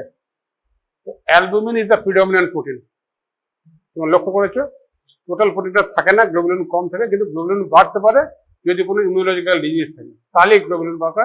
আর যদি খুব বেশি সিভিয়ার ইনফ্লামেশন হয়ে যায়, তাহলে অ্যালবুমিনের মলিকুলার রয়েছে 67, ইব্রেজের মলিকুলারটা দেখো 340 কিলোডাল্টন আছে। যদি খুব বেশি ইনফ্লামেশন হয়ে যায়, তখন ফিব্রিজনে চলে আসবে, এলে ওই সিএসএফটা ক্লট করে যেতে পারে, সেটা টিউবারকুলার মেনিনজাইটিসে হয়, ঠিক আছে। টিউবারকুলার মেনিনজাইটিসে ক্লট করে যায়। আচ্ছা, কি কি 3টে জায়গাতে পাঠাতে হয়, যেহেতু এখন সেন্ট্রাল ল্যাব হয়ে গেছে, একটা স্যাম্পলে পাঠানো হলে বায়োকেমিস্ট্রি পাঠানো হয়, বায়োকেমিস্ট্রি ল্যাবটা গ্লুকোজ আর প্রোটিনটা করে, তাতে প্যাথোলজি একটা স্যাম্পল দিলেও হয়ে যাবে মোটামুটি। ওরা করে একটা এটা বায়োকেমিস্ট্রি করার পর ওদের সেল টাইপ, সেল কাউন্ট করে দিতে হবে। আর একটা স্যাম্পল তোমাকে ব্যাকটেরিয়ালজির জন্য পাঠাতেই হবে, কারণ ও যদি ইনফেকশন থাকে, তাহলে আমাকে ওই জায়গা থেকে কি টাইপ, কি কোন ইঞ্জেকশনটা দেবো, কোন অ্যান্টিবায়োটিক দেবো, সেটা চুজ করতে পারে। ব্যাকটেরিয়া কি আছে, ভাইরাস আছে না টিউবারকুলোসিস আছে নাকি অন্য কিছু আছে। ব্যাকটেরিয়া সেটা কক্কাস আছে না টিউবারকুলার আছে, আর ভাইরাস থাকলে সেটা কি, আর সে অনুযায়ী ট্রিটমেন্টটা তার জন্য হবে। ডাক্তার সেন্সিটিভিটি দেখতে হবে, কোন ওষুধ দিলে সবচেয়ে তাড়াতাড়ি ওষুধটা ভালো। তোমাকে একটা এমপিরিক্যাল ট্রিটমেন্ট স্টার্ট করতে হবে, এটা রিপোর্টটা আসতে 48 ঘন্টা সময় নেবে, ঠিক আছে। আর এখনকার দিনে যেহেতু পিসিআর বেরিয়ে গেছে, টিবি পিসিআর করলে টিবি পিসিআর রিপোর্টটাও পেয়ে যাবে, কিন্তু কালচারের রিপোর্টটা তোমাকে চট করে পাবে না, মানে কোন ওষুধটা কাজ করবে।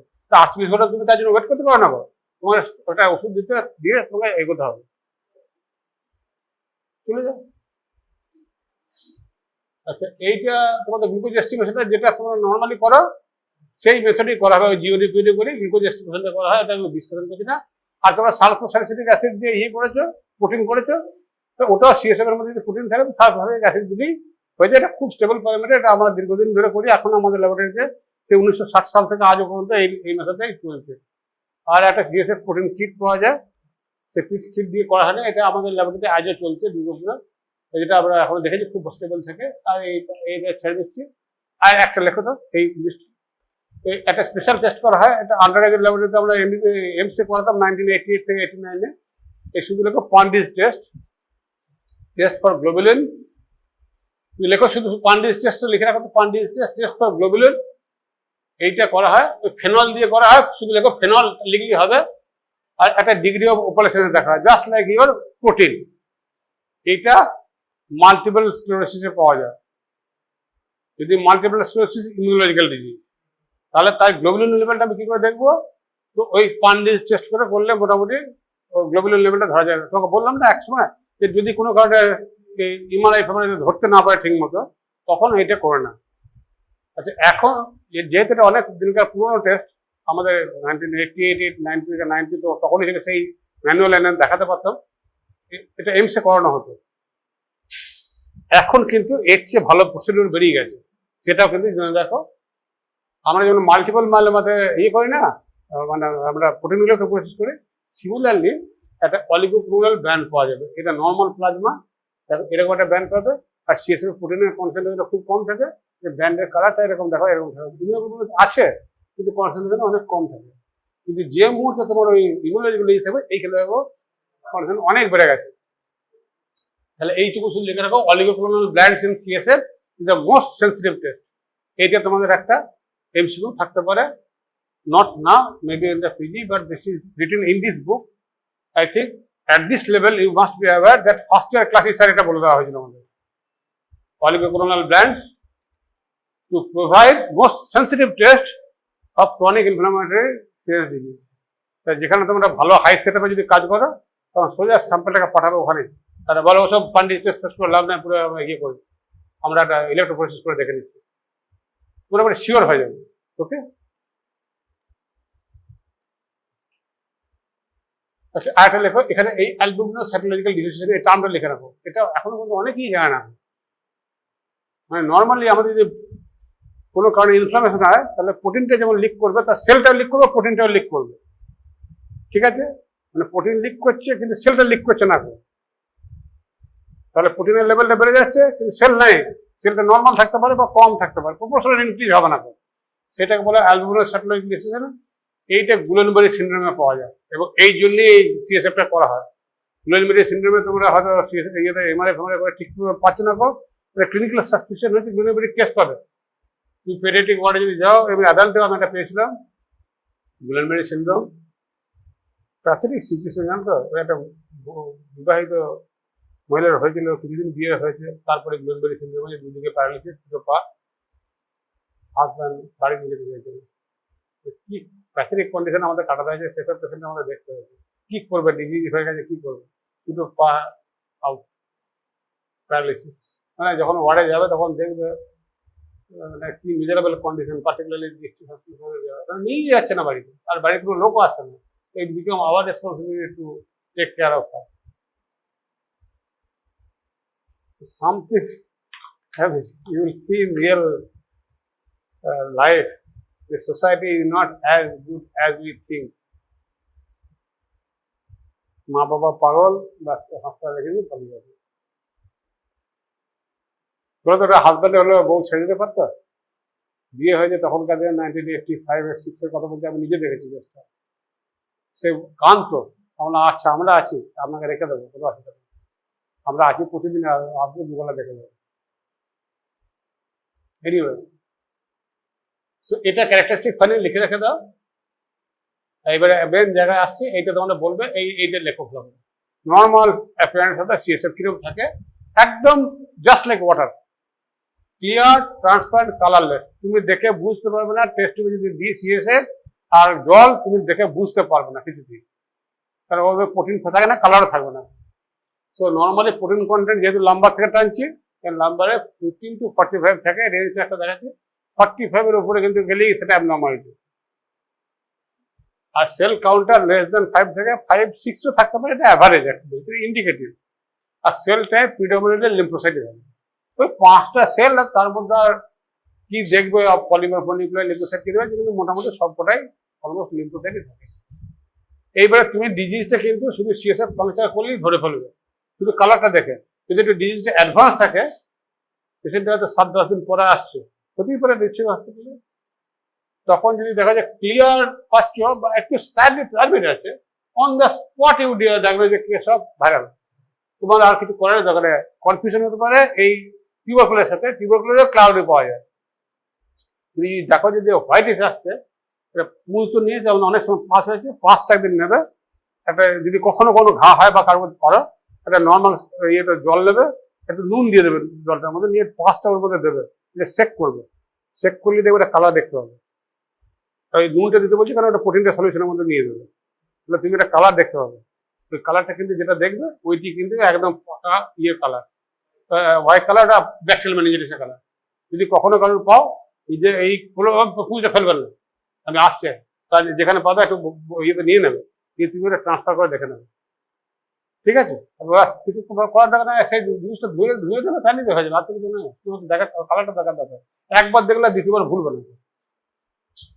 যদি স্লাইডলি টার্বিডার থাকে, এটা টিউবারকুলারও হতে পারে। এই দুটোর মধ্যে পার্থক্য ক্লিনিক্যালি করা যাবে। ভাইরাল ডিজিজ দেখবো আমাদের নাকে অনেক সময় সর্দি কাশি সব কিছু হয়, তাহলে সেটা 2-3 দিনের মধ্যেই হয়ে যায়, বেশি হিস্ট্রি থাকে না। টিউবারকুলার তার লং হিস্ট্রি থাকে, তাহলে ওই পেশেন্ট যদি একটা লং হিস্ট্রি অফ ফিভার নিয়ে আসে, তাহলে তার ডিজিজটা আজ যদি তুমি টার্বিড দেখতে পাও, তাহলে তখনই তুমি তাই টিউবারকুলার দিকে যাবে। আর যদি শর্ট হিস্ট্রি থাকে, তাহলে ভাইরাল হয়ে যাবে। আর যদি খুব বাজে কন্ডিশন নিয়ে প্রেজেন্ট করে, তাহলে এটা মোটামুটি ব্যাকটেরিয়াল তোমার একটা ক্লিনিক্যাল ডায়াগনোসিস হয়ে যাবে। তারপরে তুমি পাংচার করলেই ধরে ফেলবে, ওখানে ফার্দার কিছু করার দরকার নেই। আর ব্রেনে হেমারেজ হয়েছে কিনা সেটাও তুমি ডায়াগনোসিস করতে পারো, যদি একটু কেয়ারফুল থাকে, বইপত্র পড়ো, তাহলে মোটামুটি হেমারেজটা তুমি ডায়াগনোসিস করতে পারবে। তা আমি আমার সিমটমটা শুনে বাড়ি থেকে বলেছিল নিয়ে মনে হয়েছে সেরেব্রাল হেমারেজ হয়ে গেছে, বুঝে গেছি। আর এই সাবঅ্যাডাল্ট হেমারেজ হলে যেটা হয়, এই জ্যামথোক্রোমিয়া, নর্মালি বিলিরুবিন কিন্তু থাকে না, কিন্তু যদি সিএসএফ এ কোনো কারণে ব্লিডিং হয়ে যায়, তাহলে সেখানেও আরবিসিটা লাইজ করবে, করে হিমোগ্লোবিন ইয়েটা বেরোবে, মাটিটা বেরোবে, সেই মাটিটা ওখানকার রেটিকুলার এন্ডোথেলিয়াস হয়েছে বিলিরুবিন তৈরি করে দেবে। সেই বিলিরুবিনের জন্য একটা কালার পাবো, সেই কালারটা কিন্তু ওই ইয়ে পাবে না, তখন এই ক্লিয়ার ট্রান্সপারেন্ট হবে না, কালারটা স্লাইটলি ইয়েলোইশ হবে, because of the bilirubin. And that is xanthochromia, that's what I got in 1986। একটা লোক হরিনাম সংকীর্তন করতে করতে অজ্ঞান হয়ে যায়, তার কিছুক্ষণ পরে সে জ্ঞান ফিরে পায়। তারপরে ঘন্টা 4 পরে হসপিটালে নিয়ে এসে ভর্তি করে। আমি তখন ইন্টার্ন, আর কোনো লোকই ছিল না, আমি এক্সামিন করেছিলাম সরলি, কিছুই পাইনি, শুধু নেগলিজিবিলিটি ছিল, আর কিছু না। পেশেন্টটা পুরোপুরি কনসিয়াস। পরদিন বস জিজ্ঞেস করলাম কি হয়েছে আমার, স্যার এটা সাবঅ্যাডাল্ট হেমারেজ। কি করে তুই বুঝলেন? তখন বললো স্যার এইটা আছে, দেখুন এখন নেগলিজিবিলিটি আছে কিনা জানি না, কালকে ভালো রকম নেগলিজিবিলিটি। তখন স্যার ধরুন নেগলিজিবিলিটিটা আছে, কিন্তু অনেকটা ইমপ্রুভ করেছে। কনফার্মেশন কি করে করবো? আমরা স্যার এটা সিএসএফ ট্র্যাক করছি না, জ্যামথোক্রোমিয়া করবো, দেখে নিচ্ছি, 12 ঘন্টা তো হয়ে গেছে। তখন তাইলে তাই করো, আজকে রাউন্ডটা হয়ে যাবে, তারপর তুমি করবো। তারপর দেখিয়ে দিন স্যারকে ট্র্যাক করে দেখিয়ে দিন, স্যার দেখুন জ্যামথোক্রোমিয়া আছে, ঠিক আছে? তো তুমি যদি জানো, তুমি নিজে করতে পারবে। তখন সিটি স্ক্যান আমাদের কাছে ছিল না, 86। আচ্ছা, হেমারেজ বলো, তুমি এই যে যখন নিডেলটা ঢোকাচ্ছে, এই নিডেলটা ঢোকাবে, হতে পারে একটা অন দ্য ওয়ে একটা ভেসেল আছে, ভেসেলটা তুমি পাংচার করেছো, হতেই পারে। ভেসেলটা যদি পাংচার করো, তাহলে ইনিশিয়াল যে ব্লাড ভলিউমটা পাবে সেইটা কিন্তু এই লাল হয়ে যাবে, এই স্যাম্পল পাঠানো যাবে না।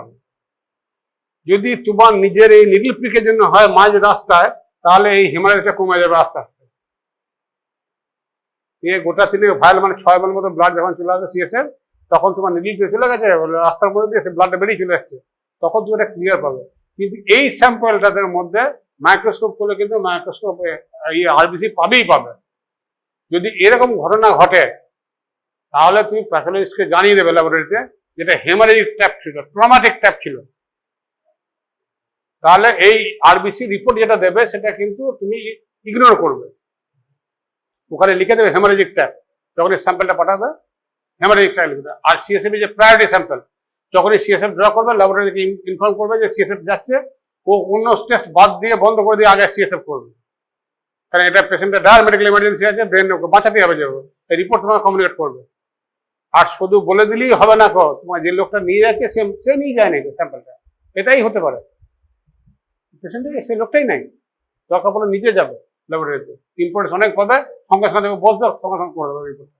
ওকে, এইখানে যদি হয়, এরপরে যদি ব্লাড দানো আর যদি সিএসএফ টানো তাহলে তুমি কিন্তু অলরেডি তুমি 8 ml টেনে নিয়েছো। নর্মালি 3টে বোতল আমরা টানি 6 ml, তাতেই পোস্ট লাম্বার পাংচার এটা হয়। এরপরে যদি বেশি টানো তাহলে কিন্তু পেশেন্টের অনেক বেশি হেডেক হবে, কতটা সিএসএফ দিলে হার্ডিনেশন বন্ধ হয়ে যাবে। সেই জন্য তোমাকে একটা কষান এক্সারসাইজ করতে হবে, তখন দেখতে হবে এইটুকুর মধ্যে যেটুকু পাওয়া যায় তাতেই আমি মোটামুটি করার চেষ্টা করবো। আর এতে যে সমস্যাটা হবে, যেহেতু তুমি ব্লাড ভেসেল প্রিক করে দিয়েছো, প্রোটিনের লেভেলও হাই চলে আসবে, ইন্টারপ্রেট করতে পারবে না। বোঝা গেল ব্যাপারটা? It will be shear failure, কিন্তু কিছু করার নাই, তোমাকে সেইভাবে ম্যানেজ করতে হবে। ঠিক আছে, জাস্ট তোমাকে অ্যাওয়ার করে দিল হবে, একটা দুটো কেস এরকম হতেই পারে। তো যদি এখন এআই চলে, যদি কোনো কারণে রেডিওলজিক্যাল সিস্টেম থেকে মাঝখানে ভেসেল আছে দেখতে পাচ্ছ, তখন তুমি নিডলটাকে এদিকে এদিকে পাস করাতে পারবে বা পাংচার করবে না, আর এগোলে না। তুমি দেখতে পাচ্ছ পরিষ্কার পুরো স্পেসটার মধ্যে সামনে একটা বড় ভেন আছে, তুমি যে রুটেই যাও ও প্রিক করে দেবে, তা সে করে কোনো লাভ নাই, পেশেন্টটাকে এক্সপ্লেন করে দেবে, তখন তোমার অন্য কোনো ডায়াগনোস করতে হবে। আমার মনে হয় তোমরা যখন পাস করো তখন এআই দিয়ে এটা করে দেওয়া যাবে, কিন্তু টানতে তখন খাওয়া হবে। আচ্ছা, এবারে যদি এই জ্যান্থোক্রিমিয়া দেখতে চাও তাহলে 12 ঘন্টা মোটামুটি সময় দিতেই হবে তোমাকে মিনিমাম। তার চেয়ে যদি বেশি দেয় তাহলে কালারটা ডেভেলপ করবে, তাহলে এই কনভার্সন হতে সময় লাগবে। ঠিক আছে, এই দেখো এই কালারটা এরকম পাবে জ্যান্থোক্রিমিয়া হলে, নর্মাল কালার এটা, জ্যান্থোক্রিমিয়া কালার এটা। এই জ্যান্থোক্রিমিয়া আমি পেয়েছিলাম, কিন্তু কালারটা এতটা হাই ছিল না, ছিল একটা ইউলেস টিন্ট ছিল মাত্র, কারণ তার হেমারাইজটা কম ছিল, যেহেতু পেশেন্টটা রিকভারি করে গেছে, কনসাসনেস ফিরে পেয়েছে। ঠিক আছে, আর যদি বেশি থাকে আর দীর্ঘ সময় পরে তুমি যদি করো তাহলে কালারটা এরকম চলে আসবে। বুঝতে পারলাম? জানতে পারবে ইট ইন্ডিকেট যত ডিপ পাবে হেমারেজ ততটা বেশি হয়েছে।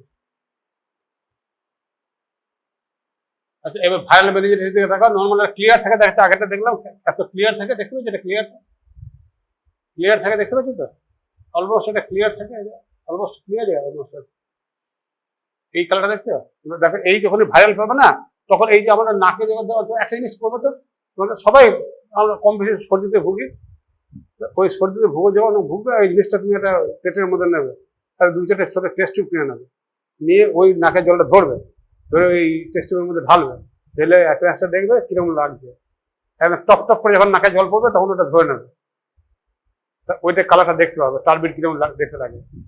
আর মাঝে মাঝে স্যাম্পল তোমরা পাবে, পেশেন্ট কমপ্লেন করবে নাক দিয়ে জল পড়ছে, সিএসএফ লিক করতে পারে, একবার সাইনাস আছে বা CSF rhinorrhoea, yes CSF rhinorrhoea. ওই তখন ওই তুমি নিজে জানো এটা তাহলে নাকের সর্দি না সিএসএফ, তুমি যদি নিজে দেখো তাহলে বুঝতে পারবে, তাহলে পারবে না। তো আমাদের ল্যাবরেটরিতে পাঠাতে হবে জিনিস, আমরা প্রোটিন দিয়ে ধরে দিতে পারতাম, আর বিলিরুবিন দিয়ে ধরে দিতে, বিলিরুবিন লিপিড দিয়ে ধরে দিতে। এবার নর্মাল ভাইরাল মেনিঞ্জাইটিস কি অ্যাপিয়ারেন্স হয়, ভালো করে তাকাও এটা, এবার দেখো মেন জায়গাতে আসছে, আরো ভালো তোমরা ইন্টারপ্রেট করবে। নর্মাল একটা ক্লিয়ার পাবে, যদি আর্লি ফেজে থাকে তাহলে ক্লিয়ার আসবে, আর কালারলেস সব পেয়ে যাবে নর্মালের কাছাকাছি। যদি একটু অ্যাডভান্স হয় তাহলে টার্বিট হবে, যত অ্যাডভান্স হবে ততটা পাবে, কিন্তু টার্বিটটা বেশি হবে না। আমাদের নাকে সর্দি হলে একসময় টপ টপ করে জল পড়ে, তারপরে একটু টপ টপ করে জল পড়াটা কমে যায়।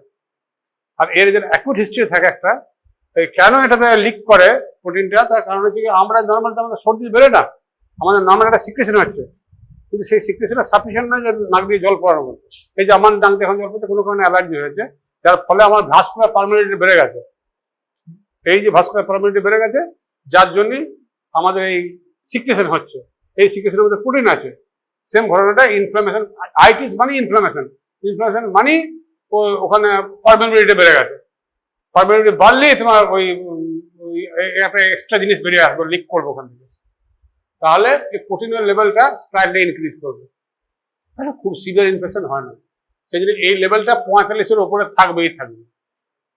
ভাইরাল মেনিঞ্জাইটিস যদি হয়, আইটিস যদি হয় তাহলে একটুখানি বালবি ফুলবি, তোমার নর্মাল নাক দিয়ে জল পড়ছে না, তোমার একটুখানি ইনফেকশন হলে কম বেরোবে, কিন্তু বেরোবে, যেটা আমার হচ্ছে এখন, ছিল না প্রথমে, অ্যালার্জির জন্য হচ্ছে, অ্যালার্জি হলো, তাহলে একটু তুমি বেশি পাবে। গ্লুকোজ কনসেন্ট্রেশনটা অলমোস্ট নর্মাল থাকবে, কারণ যে গ্লুকোজ ভাইরাস খেতে পারে না, আর সেল কাউন্টও খুব বেশি থাকে না, 25 থেকে 500 কাছাকাছি থাকে, ওকে। আর এটা মোটামুটি, কিন্তু যদি অ্যাডভান্স থাকে তাহলে সেল কাউন্ট বেড়ে যাবে, ডিজিটা যদি বেশি অবস্থা প্রেজেন্ট করে, সেল টাইপটা লিম্ফোসাইট থাকে। আমাদের বডিতে শুধু মনে রাখবে, যদি কোনো কারণে কারো ভাইরাল বা টিউবারকুলার ইনফেকশন হয়, তাহলে যদি আমরা ডিসি করি লিম্ফোসাইটের কাউন্টটা বেশি থাকবে, ডব্লিউবিসির কাউন্টটা বেশি থাকবে, কিন্তু প্রপোর্শনালি নিউট্রোফিলের কাউন্টটা বেশি থাকবে না, থাকবে লিম্ফোসাইটের কাউন্ট বেশি। লিম্ফোসাইট কাউন্ট যদি বেশি থাকে, ফিভারের হিস্ট্রি থাকে, শর্ট ডিউরেশন মোটামুটি ভাইরাল হয়ে যায়, যদি লং ডিউরেশন থাকে টিউবারকুলোসিস। আর যদি ইনফেক্টিভ থাকে তাহলে পলিমরফোনিকুলার থাকবে, নট ভাইরাল। ঠিক আছে? আর কোয়াগুলেশন নীল থাকবে, কেন অত বেশি ইনফ্লামেশন না হলে ফিব্রিলিন বেরোতে পারে না।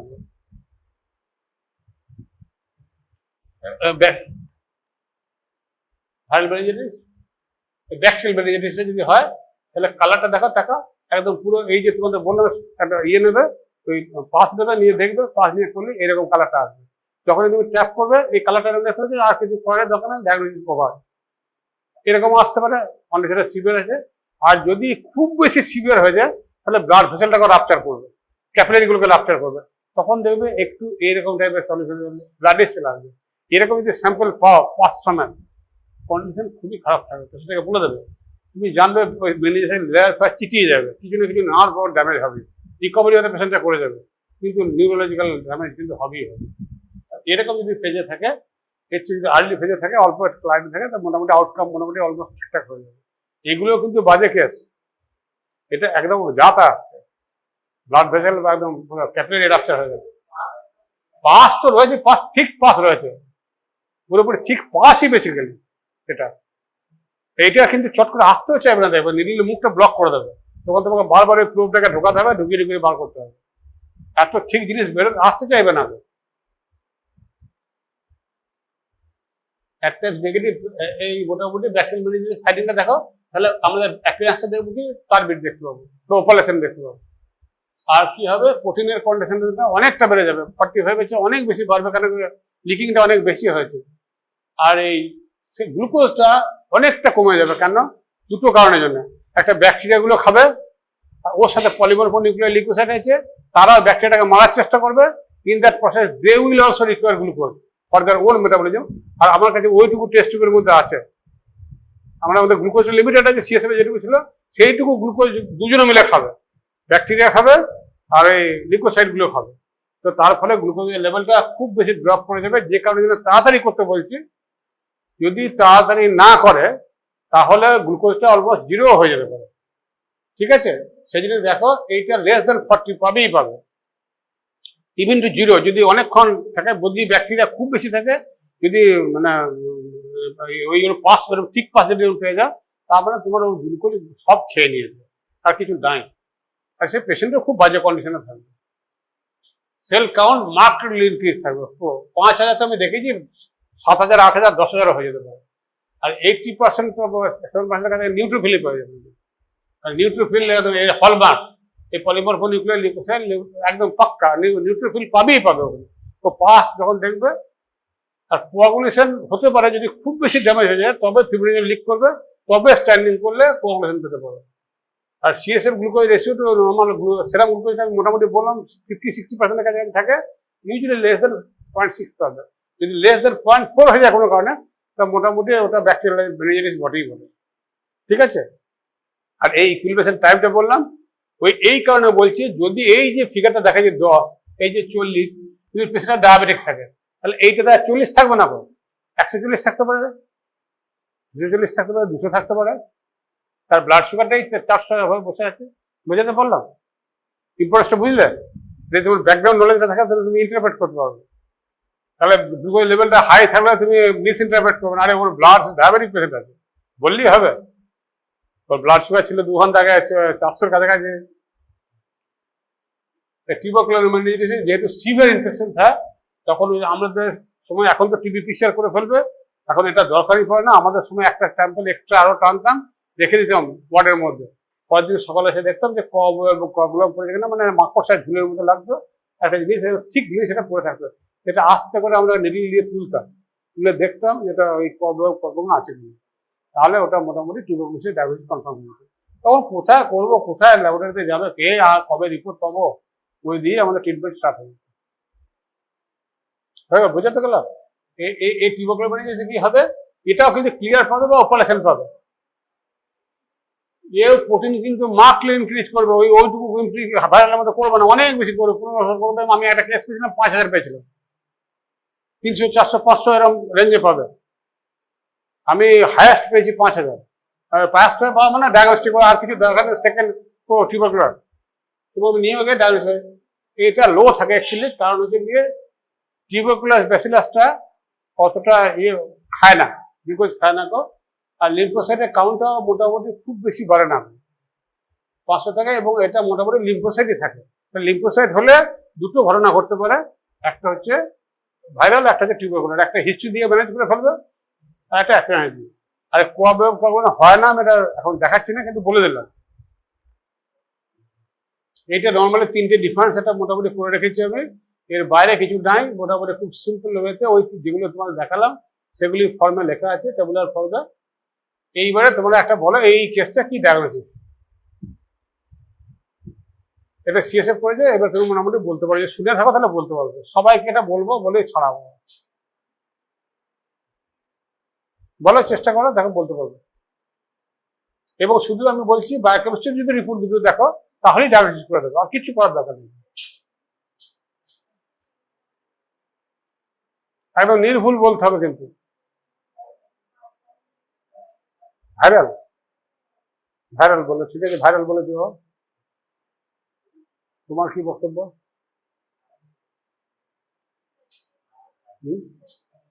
হ্যাঁ, ব্যাকটেরিয়াল। কে বলেছে ব্যাকটেরিয়াল? একটু শুনলে, এত কথা বলে শুনলে এই ভুলগুলো করতে না।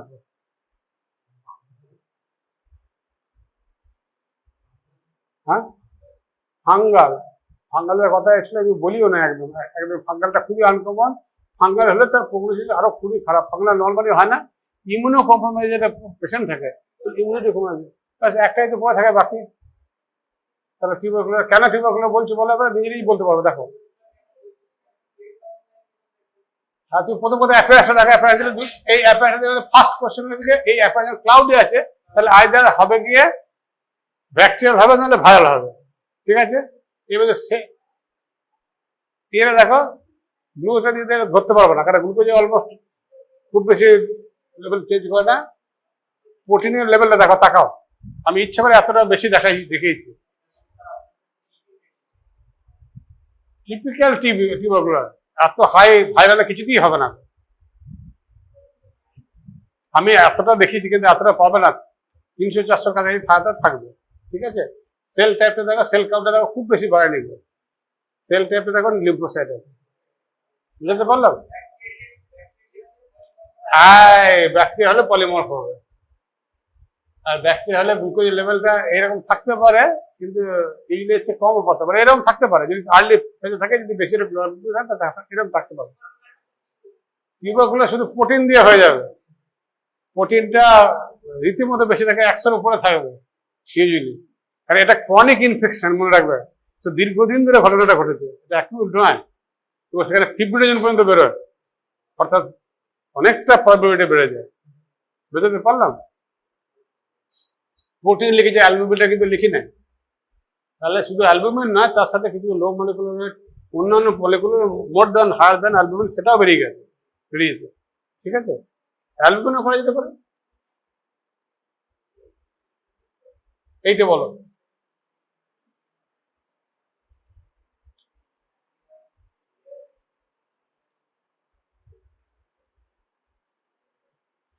হ্যাঁ, ভাইরাল।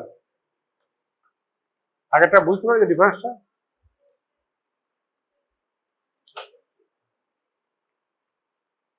বলো, এতক্ষণ বললাম, এবার না পারলে এটা তোমাকে ফাইনাল কাজ। এটা টানা ফানা সবকিছু হয়ে গেছে, ফাইনাল রিপোর্ট এসছে।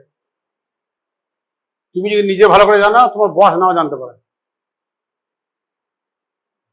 ডোন্ট থিঙ্ক দ্যাট আমি বস বলি সবকিছু জানা, বেশি জানা তোমাকে, তাও নাও হতে পারে।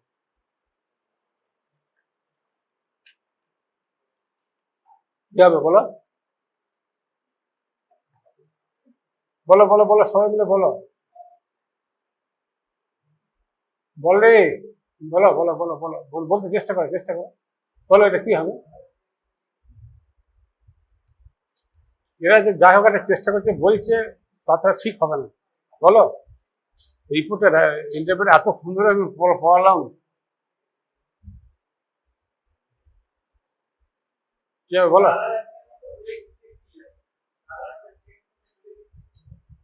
কি হবে এটা? কি ভাইরাল? দেখো ইয়েটা জাস্ট প্রোটিনটা শুধুমাত্র বেড়ে গেছে, ক্রস করেছে, ঠিক আছে, বেশি বাড়েনি এটা, ঠিক আছে, গ্লুকোজের লেভেলটা অলমোস্ট নর্মাল রেঞ্জের মধ্যে রয়ে গেছে। কিন্তু এগুলো মানে ইন্ডিকেটিভ, আমি এগুলো রিয়েল কেস পেয়েছিলাম যেগুলো আমার লাইফে, সেগুলো দেখানো, ঠিক আছে। এগুলো তার মধ্যে যেটা তোমার ডায়াগনোসিস করবে সেই কেসটা দিয়েছি, তাই বলে কি অন্য কেস হয় না? হয়। এগুলো যাতে তোমরা ধরতে পারো। এই দেখো, তাকাও এদিকে, দুটো ডিফারেন্স দিকে তাকাও ভালো করে,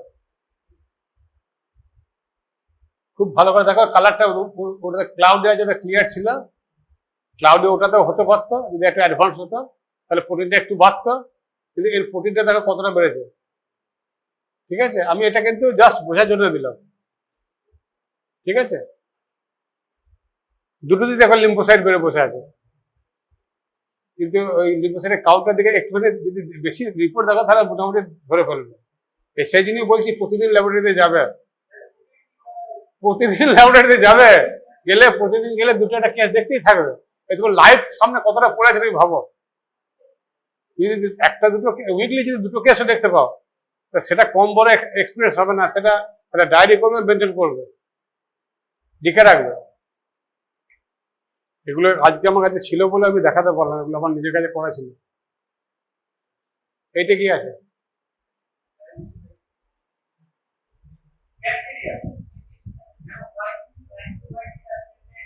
আর কিছু দেখারই দরকার নেই, এইখানে তোমার তুমি ওখানেই ডায়াগনোসিস করে বলেছো, এটা শুধু অপেক্ষা করা। হ্যালো, দেখতে পেয়েছো? যদি বেস লাইনটা তোমার ফাউন্ডেশনটা ঠিক থাকে, তোমাকে আর কাউকে কিছু জিজ্ঞেস করতে হবে না।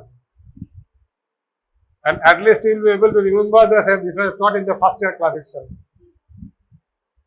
এই ফিগারগুলো আমার কাছে এমসে ছিল না বলে আমি দেখাতে পারিনি। 1992 I left EMS.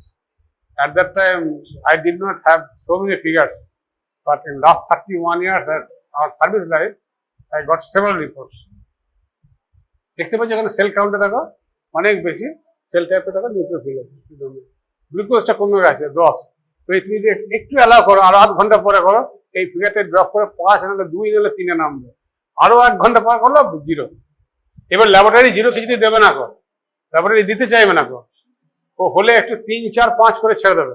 0 রিপোর্ট দেওয়া খুব রিস্কি, কিন্তু তুমি বলো যে যা পাবে তাই দেবে। 0টা তুমি যদি দাও, ওখানে গিয়ে দেখো 0 আছে, ওকে ফাইন, আর কিছু এডিট করতে হবে না। কেন? তুমি কারণটা জানো 0 হয়ে যেতে পারে, তুমি যদি না জানো তাহলে তুমি চিৎকার করো ল্যাবরেটরি রিপোর্টটা ভুল আছে। এটা দেখাবে, তাকাও ভালো করে ডিফারেন্সটা। এই তিনটি তোমাদের ডায়াগনোসিস করতে হবে, এটা কিন্তু নির্ভুল ভাবে করবে। আর যদি না করতে পারো, সবচেয়ে ঠিক আছে, ইট হ্যাপেন্স, সরি, মাঝে মাঝে হবে। ভালো করে দেখা, তাকাও। ছবি তুলে কোনো লাভ নেই বাবা, এগুলো আমি নিজে এরকম সব পিকচারগুলো চেঞ্জ করতেই থাকবে। আমি একটা বোঝার জন্য এত কালারিং করে নিয়ে আসছি। এই টাকার এদিকে, আর স্লাইড অলমোস্ট পরীক্ষার শেষের দিকে, না তাকালে বুঝতে পারবি না, একটা ক্লিয়ারলি বুঝিয়ে দিলাম, ঠিক আছে। আচ্ছা, পরীক্ষা তোকে পাস করে দেবো আমি, যা দেবে না আমি তোকে নাম্বার দেবো, তাতে খুশি হয়ে যাবে, will that make you happy? ঠিক আছে, তাই করে দেওয়া হবে, পাস করে দেবো।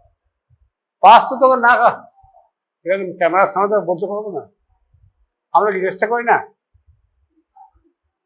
এইটা কি আছে? আমি জানি না, তো তোমাকে তো পেশেন্ট এসে বলবে না তো যে একটু উচিত ছিল কি ওটা অনুচিত ছিল। ভাইরাল বলেছে তোমার, ভাইরাল ভাইরাল ছুটি হয়ে গেল, নর্মাল রিপোর্ট একদম।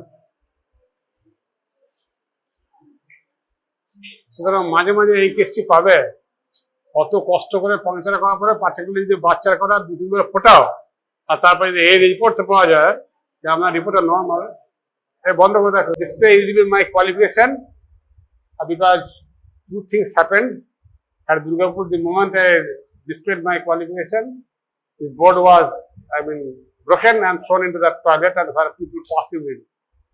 And normally in the conference, here also I do not want to display, people are envious because none of the person in India is having a same qualification in biochemistry field. Only they can have an MD and PhD in West Bengal. At the time of my PhD, there are only 2 candidates that are medical education and myself. Now at least 20 candidates will be available, but other degrees are not with anybody else. So I had to acquire all these degrees.